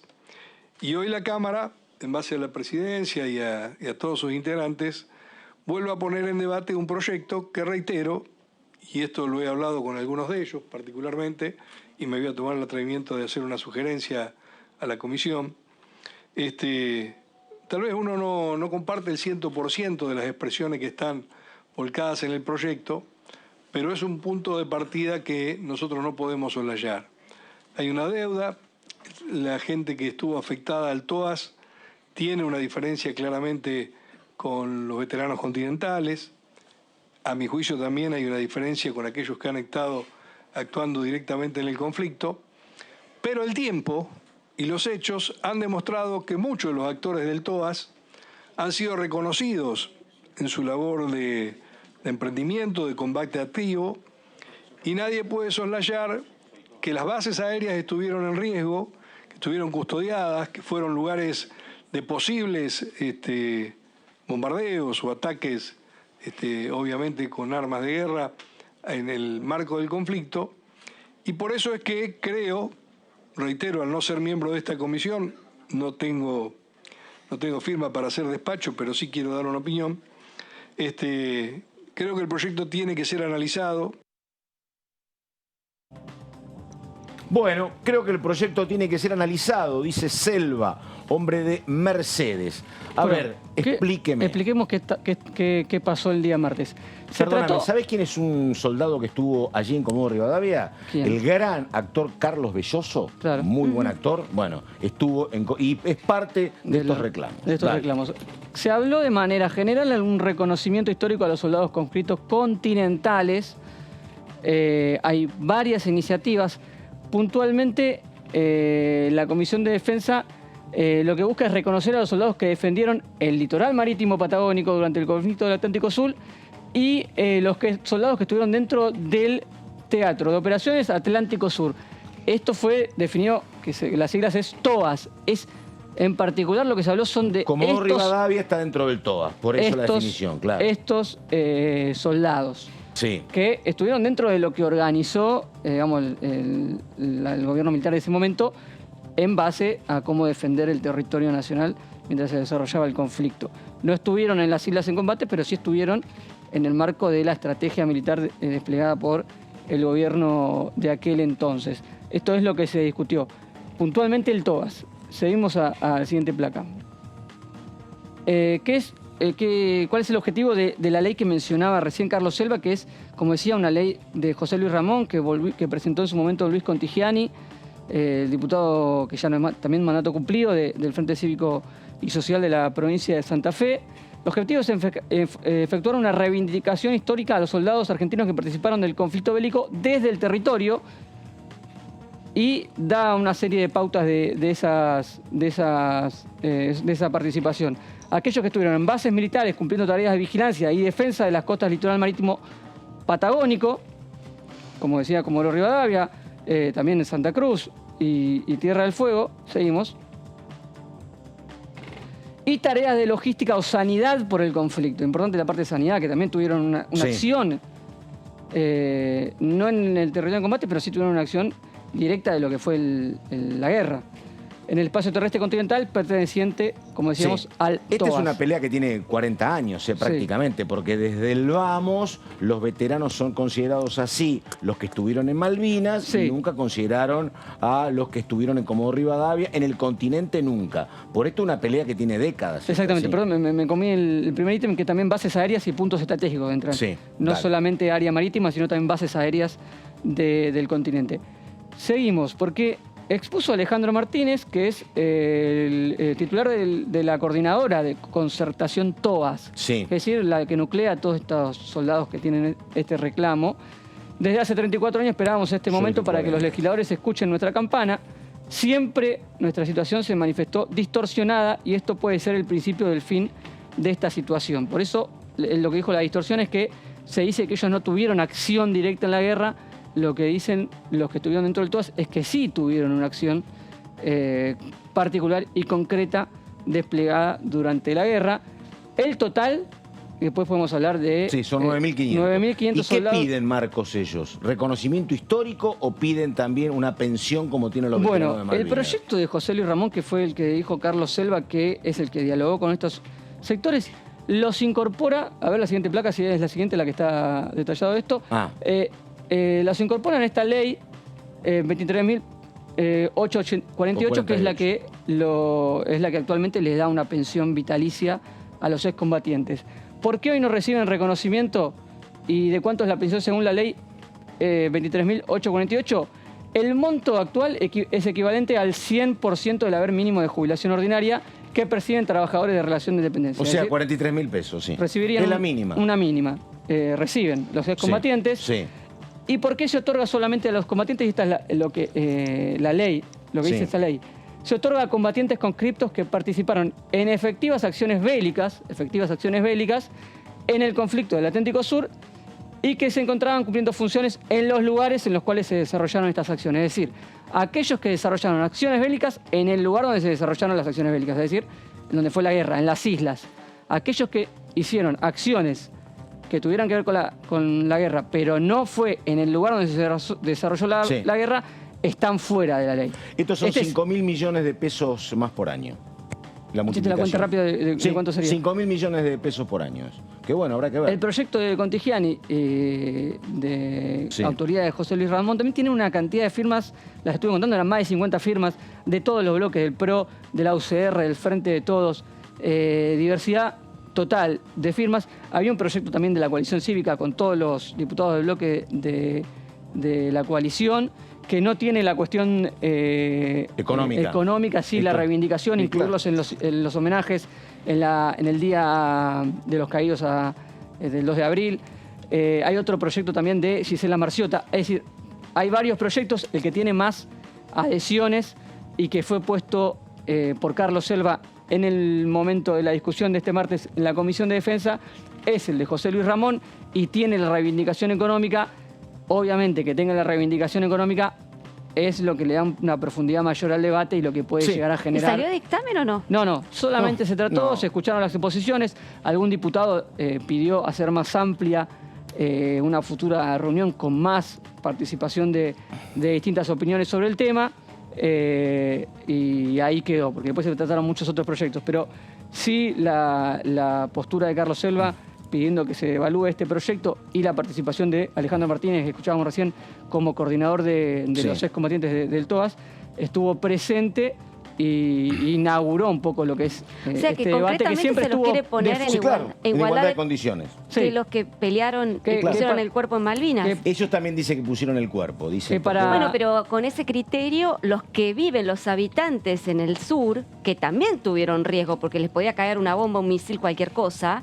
Digo, no sé, también deberían ser reivindicados. Perdóname, ¿no? Parte de lo que vos no decís, sé, hablo a boca de ganso. Pero no, Laura, lo que vos estás diciendo es el argumento, uno de los argumentos por el cual esto se viene dilatando hace 35 años. Claro. Porque parte de los argumentos son los tuyos, efectivamente. La novedad es que es su reclamo que siempre vimos en las calles del Congreso, en la puerta y se trasladó al interior de una comisión. Lo que pasa que te digo, si esto no avanzó en momentos de mucha mayor robustez del Banco Central, robustez económica, estabilidad económica, menos inflación, si no avanzó por las dudas que vos planteás, bueno, porque tiene 35 años esta demanda. Y siempre se gana hasta ahí, porque aparecen tus argumentos y aparecen otros. Bueno, no estuviste en Malvinas, estuviste en el Teatro de Operaciones, que es una definición geopolítica, pero no estuviste en Malvinas. Entonces, por eso esto se demora. Digo, me parece como muy complicada la situación económica para que esto avance, pero opinión personal, ¿eh? Y bueno, a lo mejor, viste, puede ser que se vote y que el Ejecutivo te diga, no tengo recursos y la veto. Si uno se fija en las adhesiones que tiene el proyecto de José Luis Ramón, la diversidad y la transversalidad de bloques está. Ahora, obviamente, es un proyecto que todo el mundo quisiera firmar, porque es un proyecto de buenas intenciones. Totalmente. Obviamente, una firma no se le escatima ningún proyecto de ley. De buenas intenciones está lleno, repleto y la bueno, vida la del cuestión Señor. es una cuestión, sí. Claro. a la hora de gobernar o administrar los recursos, que ahora más que nunca son escasos, hay que ver ahí cuántas firmas hay. Mira, 43.000 pesos por 10.000 te da 430 millones por mes. 430 millones por mes al año son más o menos 5.000 millones de pesos. Claro. Pero bueno, qué sé yo. Y después hay que ver si esto no abre la puerta a otros nuevos reclamos. Claro. Como dice Laurita. Algún combatiente que no estaba... Yo era vecina de Comodoro Rivadavia. O aquel que no estaba en el TUAS, pero también estaba en el servicio militar en esa época. Exactamente. Bueno, vamos con el hombre de la provincia de Río Negro, el diputado Di Giacomo, que habla de alcohol cero. A ver. Sabemos que si uno hace cuentas en teoría, o cuentas, digamos, que tengan que ver con el valor que tiene el bien que vos compraste, que así como se valoriza el crédito, tu bien también se valorizó, como en dólares también te significa que no estás perdiendo, pero todo eso forma parte de alguien que puede discutir la teoría económica. El que está en su casa, tiene un trabajo y va viendo que no solo aumenta la cuota, sino que además aumenta el capital que está debiendo, verdaderamente es un tema angustiante porque tiene toda la sensación en un país inestable como el nuestro, porque bueno, a ver, hay otros países donde están acostumbrados a vivir permanentemente debiendo, hipotecados durante 30, 40 años, y esto es normal, ¿no es cierto? No lo viven como una cuestión angustiante. Pero aquel que tomó este crédito con una promesa de una determinada evolución y hoy se encuentra de que a pesar de estar pagando, porque fíjate la paradoja, si uno lo analiza también desde el punto de vista del incumplimiento, el incumplimiento es mínimo. La mayoría de la gente lo está pagando el crédito. Se han dado facilidades, se han podido morigerar lo que serían las cuotas si quedaban son distintas las cuotas de acuerdo al banco, de acuerdo a la entidad financiera también, hay que remarcarlo. Pero la verdad es que es algo que genera una angustia permanente en quienes tomaron esto con una idea y con una promesa dada por el mismo Estado que hoy no se está cumpliendo. Así que bueno, hay que seguir buscando soluciones que en parte tienen que estar dadas por el sistema financiero, que no le gusta perder y es el único que gana en este país donde todos perdemos, en parte por el Estado, porque algo tendrá que subsidiar también como tasa, y en parte por las personas, porque también cada uno es responsable de lo que toma como crédito. Bueno, lo explicaba un poco Di Giacomo, también es un temazo ¿no? Más o menos como cuando uno discute, por ejemplo, moratorias previsionales o como cuando uno discute el tema de las pensiones para los militares. Porque acá, en las objeciones que había para con el diputado Cobos, es que Cobos decía, aquel que tomó un crédito por 3 millones ahora debe 30 millones. Pero hay una cuestión, las propiedades se tasan en dólares. Y digo, cuando se tomó aquel crédito allá por el año 2017 o 16, era un crédito con un dólar a 14 pesos. Sí. Ahora es un dólar a 308 pesos. Y no miré la cotización del cierre de esta tarde. Entonces digo, si lo medimos en dólares, los números son mucho más cercanos y no son estos. Porque además el tema y la otra cuestión es, a ver, este es un crédito tomado entre una entidad privada, porque lo del banco hipotecario medianamente se saldó, y un ciudadano también particular. Lo que te están planteando algunos es busquen de arreglarlo entre el banco, él decía recién, la entidad financiera y el tomador del crédito, sin el auxilio del Estado. Exacto. Sí. Claro. No, es un tema que recordemos también, Pato, fue pedido por, como vos mencionabas, el diputado Cobos, había solicitado un tiempo también para su tratamiento, se excedió ese tiempo largamente para que la comisión pueda emitir un dictamen. Evidentemente no hay acuerdo sobre esta cuestión por lo que vos estás diciendo, ¿no? Porque todo lo que tiene que ver con auxilios económicos para sectores damnificados por la inflación y por la devaluación de la moneda, bueno, son muchos. No es el mejor momento. No es el mejor momento. Yo no sé hasta qué punto no está prácticamente solo, incluso en Juntos por el Cambio Cobos, con este tema. Insistiendo. El que a mí me explicaba en dólares era un funcionario del PRO, eso. Me dice, si vos me dicen en dólares es otra cosa, es otro mundo. En el PRO creo que directamente no están de acuerdo con que avance el crédito suba, pero no sé tampoco en los bloques radicales. Si hay mucho consenso. A ver, hay un testimonio más, la diputada Caparrós del Frente de Todos, provincia de Tierra del Fuego, que decía lo siguiente. Es un tema gravísimo. Yo no coincido con los diputados del diputado Tetaz y yo digo, una cosa es la teoría, que es bárbara, y otra cosa es encontrarse con una familia. A mí me ha pasado, medio lo que decía el diputado Cobos recién, una familia que tomó un crédito de 3 millones de pesos para ampliar su casa con los costos que tiene Tierra del Fuego de construcción, porque tienen 5 chicos, y arrancó tomando un crédito de 3 millones de pesos, y hoy va al banco y ve lo que debe y está debiendo 16 millones de pesos, que es una enormidad, que uno diría, no lo puedes pagar nunca. Claro. Es decir, ¿qué son esta familia? Son 2 empleados municipales, una señora y un señor. El sueldo del señor, que es el titular del crédito, va derecho para pagar el crédito. Entonces, la desesperación que genera esto en la gente. A mí me parece que el Estado no puede mirar para otro lado. Yo entiendo que es contrato entre privados, entiendo que hay normativa legal para esos contratos, pero entiendo también que debe haber una mirada con algo de piedad para poder resolver esta situación y encontrar algún camino de negociación o de... yo no sé, pero me parece que tiene que haber un camino de solución. Imagínese uno poniéndose en el lugar de esta gente. Dice, nosotros nos quedamos sin vivienda. Dice, y no podríamos ni ir a alquilar porque uno de los sueldos se lo retiene para pagar la cuota. O sea, y como esas situaciones se multiplican. Yo entiendo, porque a veces discutíamos y decían, no, bueno, hay gente que se hizo una pileta de natación. Está bárbaro.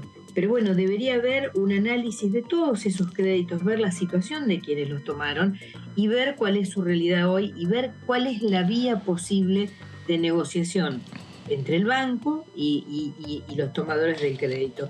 Y tratar de buscar un equilibrio de que ninguno de los dos pierda. Porque también yo pienso, el banco, esa gente no paga más los créditos. El banco que se queda con las viviendas y las saca remate sería, y hasta diría que es hasta conveniente, porque la entregás y bueno, que algún hijo mayor o alguien vaya y la compre por 2 monedas. La verdad que no es negocio ni para el banco, me parece eso.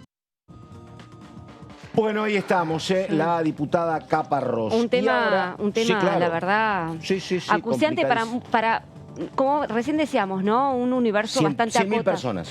Bastante acotado, pero bueno, indudablemente un tema que donde genera el tema es, sensibilidad. ¿sabés cuál es el problema acá, Serra, antes de Envases? El problema es cómo se defrauda la confianza pública. Exacto. Porque esto arrancó porque había un gobierno, como tantos otros, que te dijeron, che, la inflación va a ser calma, metete. Uno se tiró y en vez de agua había nada, cemento. Claro, este es el problema. Y donde hay cemento también, me parece, es con la ley de envases. ¿Cemento por qué, Serra? A ver. Y bueno, porque vos sabés que es un tema que generó bastante rechazo, digamos, en un sector de la oposición. Me acuerdo. No, yo diría que en buena parte de la oposición, salvo la izquierda, pero el proyecto de ley de envases que envió el Poder Ejecutivo hace un tiempo, ya el año pasado, se encontró con el rechazo, no solamente de Juntos por el Cambio, sino también del Interbloque Federal en la voz de Graciela Camaño, que, a ver, pongámoslo... Es la gran ecologista. Exacto. Entonces, si ya la gran ecologista o la voz del medio ambiente en el Interbloque Federal ya vetó esta iniciativa, y bueno, estamos hablando ya... ¿Qué peso tiene ese Interbloque Federal? No, claro, por supuesto que lo tiene. Y bueno, en estas cuestiones medioambientales, Graciela Camaño tiene una voz importante. Cuestión de que hubo un intento esta semana en la Comisión de Recursos Naturales de reflotar esta iniciativa con la presencia de funcionarios públicos, de legisladores y también de representantes del sector de la recolección de residuos y bueno, organizaciones no gubernamentales. Veremos si esto finalmente avanza o no. Yo no le veo mucho futuro. A ver, la primera negativa, cuando esto se trató, hará un año o más, era no queremos pagar nada, ninguna tasa nosotros encima, porque con esa mirada muy del PRO, que dicen más impuestos no, rechazo total. Ahora escuché lo que decía Federovisky, escuché a algunos trabajadores, digo, ¿la famosa cuestión de la tasa se modificó o sigue igual? Y esto es justamente a donde, digamos, se quiere avanzar, ¿no? En una modificación del proyecto de ley originalmente enviado por el Poder Ejecutivo. De lo que salió de la reunión del martes es que justamente se podía avanzar en alguna modificación. Todavía no hay nada concreto. hay que seguirlo trabajando. Lo que te puedo decir es que tal como está el proyecto no sale. Digamos, hay que mejorarlo en ese sentido. Claro, mi lectura es, digamos, el oficialismo ya sabía que tal como está no sale. Si lo volvió a insistir por algún cambio va a ser. Si lo vuelve a poner en debate cuando ya estaba totalmente frío y nadie lo tenía en el radar, es porque al menos imagina o tiene la intención de conceder algo para que avance un poquito más del punto de donde retoma. Uno es lo que entiendo, ¿no? Indudablemente, por supuesto. Sí, hay intención entonces, y sobre todo había representantes de la UIA, con lo cual ahí me parece que la intención es hacer un trabajo de consenso. Bueno, me dicen que está justamente el número 2 de Medio Ambiente, Sergio Federovisky, diciendo lo siguiente, a ver. Lo primero y fundamental es que nosotros entendemos que la necesidad de una ley de envases es la necesidad de tener una complementariedad que hoy no tenemos para una política pública en materia de tratamiento de residuos sólidos urbanos, de la cual la Argentina viene careciendo desde hace muchísimo tiempo. Hemos hecho nosotros como gobierno, pero también con la finalidad de dejar los cimientos de una política pública en la materia, un esfuerzo muy importante para ejecutar el préstamo del Banco Interamericano de Desarrollo que había sido aprobado en el año 2015 y que había tenido los primeros desembolsos en el año 2016. A lo largo de estos 3 años de gestión hemos conseguido poner en marcha 8 centros de tratamiento de residuos con sus respectivas plantas de separación, sus plantas de recuperación, plantas de transferencia, cierre de basurales a cielo abierto, dignificación del trabajo de los recuperadores de residuos, y estas 8 plantas de tratamiento van a ser concluidas todas ellas en el transcurso de los que nos queda de gestión antes del diciembre de 2023. Hoy precisamente es un día importante porque la primera de esas 8 obras fue formalmente inaugurada y entró en operación la planta de tratamiento de residuos sólidos urbanos de Formosa, en donde se van a tratar ni más ni menos que los residuos del 46% de los habitantes de la provincia. Y se va a cerrar uno de los basurales, se cerró, mejor dicho hoy, uno de los basurales a cielo abierto más abyectos del norte de la Argentina. Simultáneamente tenemos obras funcionando, es decir, en desarrollo, para poder ser, como decía antes, culminadas antes de fin del año que viene, en Luján, en Chascomús, en Concordia, que se va a inaugurar el 12 de diciembre, en Mendoza, en Villa María, en Quilmes, en Moreno. Pero el dato para nosotros más importante, que no habla del éxito eventual de una gestión, sino que habla del compromiso de un Estado, es que el Banco Interamericano de Desarrollo, a partir de ese nivel de cumplimiento, convocó a otros organismos multilaterales, el Banco Europeo de Inversiones, la Agencia Francesa de Desarrollo y el Banco Mundial. Bueno, ahí está Sergio Federovisky en este debate interesantísimo que está tratando Serra. Serra, esto antes del 30 de diciembre, ¿te parece que no hay tiempo, no? Hay que ver. Primero, si te parece bien, Pato, vamos a ver de qué se trata el proyecto de ley, porque quizás muchos de los que nos escuchan y nos ven no están muy al tanto de lo que se trata este proyecto de ley, que reiteramos, lo presentó el Poder Ejecutivo el año pasado, y tiene que ver con la gestión de los envases, ¿no? Es una cuestión medioambiental que el gobierno, trata de promocionarlo desde el año pasado, desde la cartera que hoy conduce Juan Cabandier. La iniciativa promueve una gestión ecológica de los envases en todo el país para reducir su impacto sobre el medio ambiente y sobre la población que se dedica a su reciclado.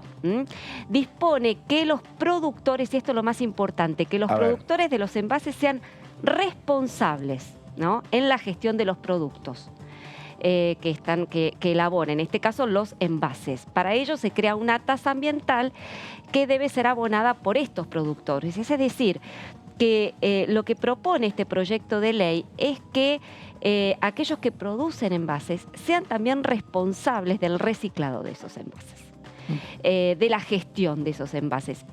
Y esta condición de que sean responsables, que hoy no lo son, algunos lo hacen, digamos, de motu propio y otros no lo hacen. Justamente lo que esta iniciativa es hacerlo para todos, ¿no? Me acuerdo de lo que pasaba en su momento con el río Matanza. A la vera del Matanza estaban todos los frigoríficos de la provincia de Buenos Aires, todos tiraban cualquier porquería y nadie se hacía cargo de nada. Bueno. Después cada uno tuvo que hacerse cargo del tema de que lo que llega sea lo más purificado posible. Efectivamente, claro. Pato, y justamente lo que se propone es generar una tasa, y es ahí donde saltaron como resortes todos los productores de envases, porque tienen que pasar a abonar una tasa que es importante, del 3%, para este programa de gestión de envases. Con lo recaudado, dice el proyecto de ley, se creará un fideicomiso administrado por la banca pública que servirá para fortalecer los sistemas públicos de gestión de envases. Es decir, que con lo que se recauda de esa tasa, la idea es justamente crear un programa de gestión de envases. Pasamos a la siguiente placa, por favor. Recién lo escuchábamos al viceministro de Ambiente, a Sergio Federovisky, que explicó, ¿no?, en la comisión que este proyecto lo que aspira es que existan dos sistemas de gestión de residuos. El privado, que es lo que yo te decía. Sí. Hay industrias, hay productores que ya tienen su propio sistema de gestión de residuos. Y el público, ¿no? O sea, un sistema privado y un sistema público que esté financiado justamente con esta tasa, ¿no? Vamos a la siguiente placa. La situación en la Argentina, ¿no? Hoy se generan 45.000 toneladas por día de residuos sólidos urbanos y hay aproximadamente 5.000 basurales a cielo abierto en más de 2.000 municipios. Estos fueron datos que justamente se compartieron en la reunión de comisión. En esos basurales, el 40% de los residuos son reciclables, Pato. Pero solo se recupera el 10% de los envases que se ponen en el mercado local. Esto un poco para poner en contexto la problemática. Entonces, lo que se está tratando es de optimizar el reciclado de los envases a partir de un sistema privado, que es lo que están haciendo hoy algunas industrias, y el sistema público para aquellas empresas que hoy no lo están haciendo. El problema es que la tasa es muy elevada y lo que está diciendo la oposición es que es una caja para el kirchnerismo. Para decirlo mal y pronto. Es así. Es así, claro. Que es más o menos el argumento de la vez anterior. Era el mismo argumento. Es lo que dice Graciela Camaño de alguna manera para decir esto no es para hacer caja, muchachos, acá hay que hacer verdadera gestión de residuos. Y dos cifras que dio una recolectora también. Dijo que en el mundo hay 25 millones de recolectores. Que a lo mejor es nada, somos 8.000 millones, 25 millones no son tantos. Pero que en la Argentina, este es un muy buen número a nivel gremio, no hay muchos gremios con este número, hay 150.000 recolectores. Así que es una cifra importante. Estamos hablando de los registrados formalmente. O es que también incluye... lo que pasa es que esa parte está muy coordinada, ¿eh? No creo que haya mucho que no esté registrado. Esa parte está muy organizada. Vamos con Leo Grosso, justamente. Mirá vos lo que vos contabas, Serra, ¿no? Ha tenido en Graciela Camaño una gran aliada para humedales. Sí, tal cual. Pero acá se ha cruzado de vereda. A ver, Leo Grosso. Una ley de envases que lo que implica son estándares mínimos, como siempre nosotros trabajamos presupuestos mínimos de la gestión de esos envases. El corazón de esta ley es que el Estado pueda tener una norma que le permita promover la gestión ecológica de los envases. ¿Qué quiere decir esto? A partir del principio de responsabilidad extendida al productor, que quien produce ese envase pueda pensar a dónde va a parar ese envase. Y esto es que las empresas cambien sus prácticas incorporando materiales reciclados en la producción, diseños ecológicos en el diseño de sus productos, pero que también, si quieren, se hagan cargo de sistemas de recolección o abonen una tasa para que el Estado pueda construir los sistemas de recolección y reciclado de todo ese material que de otra manera termina en nuestros océanos, en nuestras tierras, contaminando, generando gases y bueno, de alguna manera dañando la salud del conjunto de la población. Es eso, ¿no? En la basura hay trabajo, en lo que nosotros descartamos hay trabajo y además hay procesos productivos y ambientales que funcionaron para producir ese plástico, y hay energía que se utilizó para producir ese plástico. Bueno, lo que nosotros estamos planteando es que, bueno, el principal problema es la incapacidad de los distintos sistemas públicos, privados, de las organizaciones populares, porque en Argentina también existe el factor cartonera, que es muy importante, de recuperar todo lo que está disponible de recuperar. Entonces nosotros en lugares donde recuperamos mucho, como en la Ciudad de Buenos Aires, no llegamos ni a la mitad de lo que se podría recuperar. En lugares donde recuperamos poco, no recuperamos ni un 20% de lo que podríamos recuperar. Todo eso es contaminación. Todo eso es daño a la salud del planeta y por lo tanto a la salud humana. Entonces lo que nosotros decimos es cómo construir o cómo promovemos políticas públicas que nos permitan construir un sistema de recolección y de recupero de ese material para volver a introducirlo en el sistema de producción, en la elaboración de bienes, y poder ahorrarse toda esa energía que se gastó haciendo ese material, o ahorrarse todas las emisiones que ese material en descomposición empieza a generar a partir de la disposición final, que podría ser en el mejor de los casos un relleno sanitario. No hay que olvidarse que uno de los principales problemas de contaminación en la Argentina tiene que ver con los basurales a cielo abierto, claro, y la falta de disposición final de la basura, y uno de los principales problemas que afecta, por ejemplo, a la biodiversidad en los mares y en los ríos tiene que ver con los plásticos, las bolsas, las basuras que terminan en nuestros mares, en nuestros ríos, no solo contaminando, sino dañando o terminando con la vida de la fauna y la flora en estos importantes ecosistemas también. Bueno, y ahora un recolector, Mateo Mateu, hablando de las características de su trabajo en este encuentro donde había representantes del Ejecutivo, del Legislativo, empresas y trabajadores. A ver, Mateo Mateu. La ley propone 3 opciones de asumir la responsabilidad extendida del productor. Como está planteado en la ley, el depósito de devolución y retorno, que es el famoso botella retornable y botellas para reutilización, que hoy funciona y que varias empresas lo implementan. Es un sistema que nosotros entendemos que hay que promover, que la ley tiene que promover, porque es un sistema virtuoso que impacta menos en el ambiente. La otra opción es la del plan de gestión de envases, es decir, presentado por las empresas privadas y con aprobación de la autoridad de aplicación y cumpliendo obviamente las metas que corresponden y que son presentadas en ese plan. Cuando decimos plan de gestión, hay 3 cosas fundamentales que tiene que cumplir y que tiene que tener ese plan. Uno es un plan de trabajo, objetivos y metas, es decir, tiene que decir cómo lo va a hacer, es decir, cómo esa empresa va a asumir esa responsabilidad y va a salir a buscar esos envases que puso en el mercado. Un plan económico-financiero, es decir, donde se explique con qué recursos y qué recursos va a destinar a ese plan, y un plan de inclusión social, es decir, cuál es el modelo por el cual este conjunto de empresas o esta empresa va a incorporar a las cooperativas y a los recicladores. La tercera opción que estaba planteada, como lo planteaba recién Sergio y Candela, es la del pago de la tasa.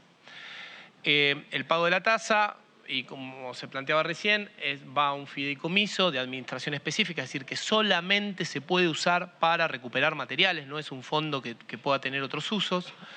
Ahí las autoridades locales presentan, como también lo presentan las empresas, proyectos y planes para poder desarrollar y recuperar esos materiales en su jurisdicción. Eso se analiza por la autoridad de aplicación y también se aprueba y se controla y se monitorea. Bien, este es un pequeño esquema, obviamente que es resumida la presentación, pero para que se entienda la idea de cómo funcionan esas tres maneras de asumir esta responsabilidad extendida. Esto le da además mucha flexibilidad a la ley para distintas situaciones que puedan surgir sobre distintos materiales y también situaciones que puedan surgir a futuro. Muy bien, bueno, estamos en el análisis, nos queda el último tramo, pero está el señor Giorgetti, que dijo, estoy por otro reconocimiento, dijo Giorgetti, empezó con los soldados que pelearon en el continente, ¿y ahora con qué? 19 y 20 de diciembre del 2001, claro. Exactamente, es un proyecto del Poder Ejecutivo. Lo anunció Alberto Fernández con motivo del 19 y 20 de diciembre del año 2021. Claro. Allí anunció que iba a enviar un proyecto por los de ley. 20 años. Exactamente. Anunció que iba a enviar un proyecto de ley al Congreso para la reparación histórica de los fallecidos y también los heridos. A ver, ¿de qué se trata este proyecto de beneficio extraordinario que ayer se trató en el Senado de manera sorpresiva? ante la ausencia de Juntos por el Cambio, en Frente de Todos, hizo una moción para tratarlo y lo terminó aprobando. Se trata de una indemnización para los herederos y las herederas de las personas que fallecieron como consecuencia de la represión desplegada por el Estado en todo el país los días 19 y 20 de diciembre del 2001, y también para los casos que sufrieron lesiones gravísimas en las mismas circunstancias, en este caso aquellos que en el transcurso de estos 20 años hayan fallecido, también los herederos y las herederas de aquellos que sufrieron lesiones gravísimas en la represión. Lo que dice la normativa es que el Estado se hace responsable porque había un estado de sitio en el marco de esa represión desplegada los días 19 y 20 de diciembre del 2001.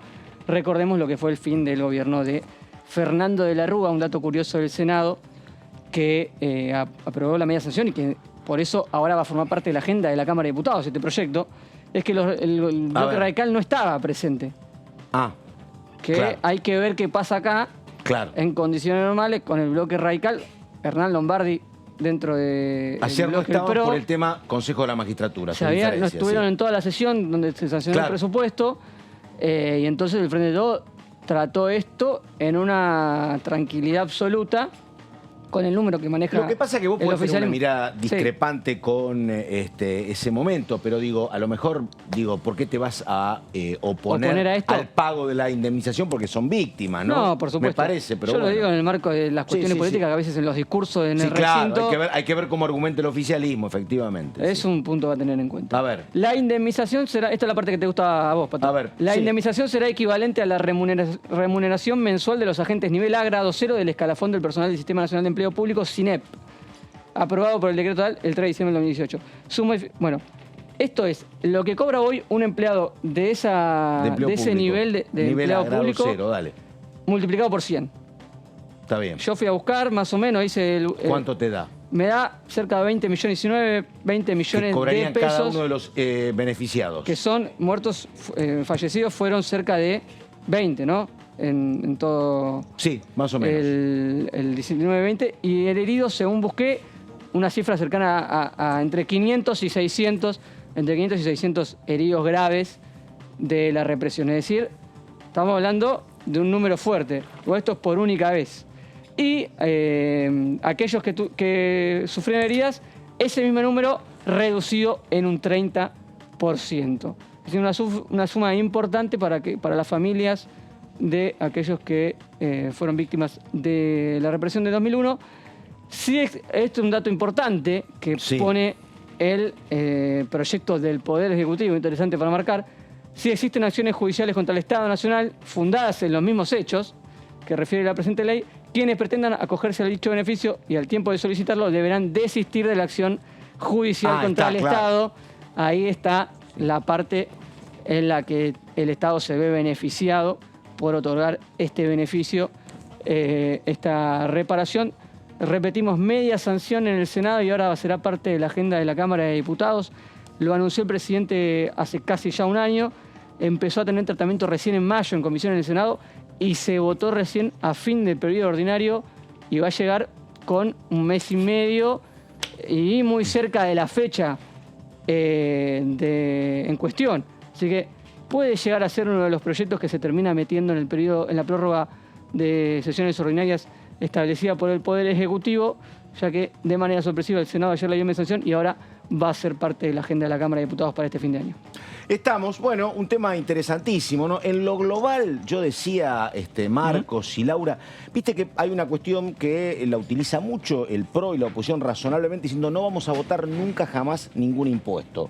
Bueno, qué sé yo, vos le decís, che, a lo mejor no sean tan dogmáticos, cuando les toca llegar al poder, tienen que cambiar. Pero acá, digo, no sería malo que vos digas, mira, yo quiero este reconocimiento porque me parece de absoluta justicia. Perfecto. ¿Y de dónde procuro los recursos? Bueno, los recursos se podrían procurar de tal lado. Sí. Porque el tema es que acá, a veces generalmente esto se atendía con recursos del Estado. Sí. El tema es que estamos en una situación muy complicada, porque si hay más emisión hay más inflación, la inflación está en el 100%, por eso es una cuestión de que uno podría plantear, quiero resolver esto con recursos que sean destinados de tal lugar, por ejemplo, me parece. ¿O es muy naif lo mío? No, yo coincido plenamente con vos. No, se me venía a la memoria, bueno, la cantidad de indemnizaciones que hoy está pagando el Estado argentino por víctimas de todo tipo, ¿no es cierto? Entonces, nada, hay veces que suele ser quizás un poco injusto favorecer a unos y discriminar a otros. El tema de la cuestión económica indudablemente tiene que digamos, servir de contexto, ¿no? A la hora de priorizar, ¿no? Las medidas. Pero es verdad lo que vos decís, hoy hay un contexto económico en el cual hoy por hoy cualquier tipo de beneficio tendría que, porque además evaluarse bien de dónde vienen los recursos. Por ejemplo, vos tenés a veces el aporte solidario, que es un problema contable, porque el aporte solidario fue muy importante una vez. En cambio, vos estás asumiendo compromisos que son para toda la vida. Claro, exacto. No es que vos tenés un aporte solidario todos los años. Porque si vos tenés un aporte solidario, perfecto, pero como no lo tenés, y tenés estas, son pequeñas gotas, ¿no? En este caso es por única vez, digamos, la indemnización. Exactamente. Por única vez, a diferencia de lo que hablamos antes. Y como decíamos, el Estado se estaría ahorrando aquellas acciones penales que avanzan por vía judicial, donde tienen todas las de perder el Estado. A lo mejor hay algo de eso. Ahí puede generarle algún tipo, inclusive hasta que Juntos por el Cambio lo pueda votar con las dos manos. Así no es un problema que le damos. Exacto. A ver, vamos con un correntino, con el diputado Jorge Vara, hablando de trazabilidad de la pesca. Ahí participó también mucho Ximena García, participó también el diputado Selva. Pero a ver, sobre trazabilidad, esto dice Jorge Vara. A ver. Dentro del foro en el cual se discuten las cuestiones del cuidado del río, se incluyó Paraguay. O sea, no podemos dividir, no podemos dejar Paraguay afuera. O sea, son todas las provincias nuestras y Paraguay. Y es otra cuestión. Me parece que esta norma, por lo menos, pulir y ver de qué manera se puede redactar en ese sentido, porque si no vamos a tener problemas con las firmas acá y en el recinto lo vamos a volver a plantear. Siempre cuidando la cuestión del federalismo, como lo venimos haciendo en otras cuestiones también. La visión centralista tiene que acotarse en ese sentido. Y lo mismo vamos a plantear en el Senado, donde los pesos son otros de las provincias ribereñas, y advertir sobre la cuestión. Es un pequeño detalle, no es para poner ni palo en la rueda, no, al contrario. Yo firmo y acompañamos, pero me parece que no está enteramente contemplado, porque no se conoce esa realidad, y en la redacción de los proyectos que están en discusión, a los cuales además estamos totalmente de acuerdo, es como que está obviando como una cuestión menor, y así estamos. Quería observar eso, así que esto es probable que vamos a firmar, yo voy a firmar en disidencia, porque quiero dejar marcado esto acá, y cuando llegue al recinto lo voy a marcar también. Y voy a pedir que se contemple esa cuestión, acá o cuando llegue al recinto. Bueno, ahí está el tema trazabilidad de la pesca, que es un tema para explicarlo. Viste que ahora, por ejemplo, ya no hay más venta de carne de media res. Viste que antes se veía. Sí. Bueno, tiene que ver también con una cuestión similar a la trazabilidad. Ahora se vende cuarto de res, tiene que estar envuelta en plástico, no tiene que estar a la deriva en los camiones. Y acá apunta que vos, cuando comprás carne, sepas medianamente cuándo mataron al animal, en qué lugar, cuándo llegó al supermercado. Todo eso es la trazabilidad. Ah, mira, qué interesante. Claro, y mucho más, en un tema mucho más sensible como la pesca. Que la verdad a mí me gusta el pescado, y siempre me dan una receta que es como inaplicable. Para que vos sepas si el pescado es fresco o no, tenés que ir a la merluza y tocarla, o al lenguado. Si retoma su lugar original, su tamaño original, el pescado es fresco. Ah, no sabía ese tip. Y bueno, claro, mirá, si vos metés el dedo... Uno siempre compra pescado medio desconfiado, ¿no? Exacto, y sí, claro. Sí, no si vos metés el dedo y queda el agujerito, porque el pescado es medio viejón. Entonces, claro, no compremos. Pero es complicado, porque no puedes andar con el dedo tocando. Bueno, Entonces ahora la trazabilidad de la pesca apunta a que uno sepa, che, estos cornalitos o este lenguado o este mero lo pescamos en Tierra del Fuego, lo pescamos en Comodoro Rivadavia, en tal fecha, en tal barco. ¿Dónde va a estar esa información?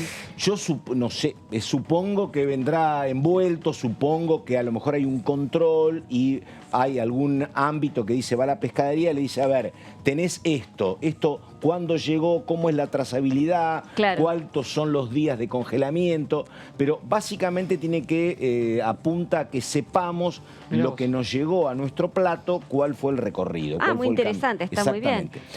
Ahora va a venir Blanca Osuna, pero la verdad, yo creía que, porque el pescado de mar se mantiene más, el pescado de río es mucho más sensible. ¿Cuál es el por mar? eso Soy no un ignorante total. Bueno, el pescado de río es el surubí, el patí, el amarillo, el dorado. ¿La merluza de mar?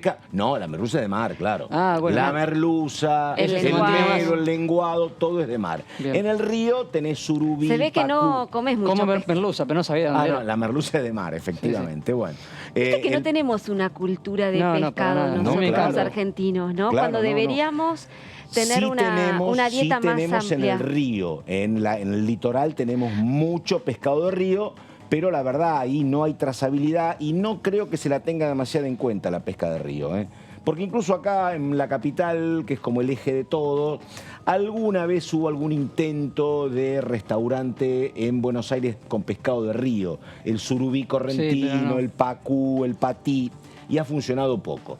Pero bueno, después de este micro de gastronomía, vamos con Blanca Osuna, que es paranaense, también hablando de trazabilidad. A ver. Quienes habitamos las zonas de la costa y tenemos vínculos con pescadores artesanales que trabajosamente dan sus propias organizaciones y batallan con una serie de actores que acá el diputado Vara describió, pero que no nombró, y que yo creo que, bueno, la diputada García acaba de referirlos, y que son los acopiadores y son los frigoríficos. Cuando digo interferencia, digo por el nivel de explotación sobre esa figura que es el pescador artesanal. Por eso yo en realidad creo que está bueno que nosotros avancemos respecto a la pesca fluvial desde una perspectiva comercial, medioambiental y de sustentabilidad y sostenibilidad. Pero también creo que este proyecto configura un avance, da un marco general. Me parece que estaría bueno que podamos avanzar y enfocarnos en lo que es la realidad de la pesca de río. Pero creo que el proyecto de algún modo despeja en materia de los conceptos que define y de las líneas de acción en materia de la regulación que el Estado debe tener en relación a estos actores, los que siempre pierden y los que siempre ganan. Entonces, la única manera de poder poner una línea de justicia con respecto a esa puja que existe, que está, y que la conocemos, es este marco. Es este marco. Lo que no obsta, recién Pedro Galimberti, que es entrerriano como yo, también se preocupaba, bueno, ¿qué pasa con nuestros pescadores artesanales? Yo creo que este proyecto no los afecta, al contrario, interviene como una advertencia donde insta al Estado a participar más activamente. Cuando digo el Estado, digo sobre todo los actores institucionales provinciales. Bueno, ahí está la diputada Blanca Osuna planteando otro problema que tiene que ver con la pesca de río, que es la puja histórica entre el pescador artesanal, que es el que va con una caña y pesca un surubí, pesca un amarillo, un dorado, y lo que hay con cierta industria que pesca con redes, que tiene consecuencias muy complicadas para la ecología porque es como muy depredadora. Agarran y cazan todo. Entonces tenés otro problema porque, bueno, si hay mucha pesca industrial, te quedas sin fauna en muy poco tiempo. Así que es un tema que habrá que ver cómo se resuelve. Pero bueno, ahí estamos. Son todos los temas pendientes, me parece, Giorgetti, para definiendo la agenda. Yo me voy con un conocimiento nuevo. Sí. Yo también, yo aprendí un montón, ¿eh? Pero digo, ¿de alguno de estos temas podrá entrar para el 23? Parecería que no, ¿no? ¿Trazabilidad de la pesca o de los que estuvimos hablando todo el día? Trazabilidad de la pesca, después tenemos también todo lo otro que tiene que ver con en ley de envases. Envases...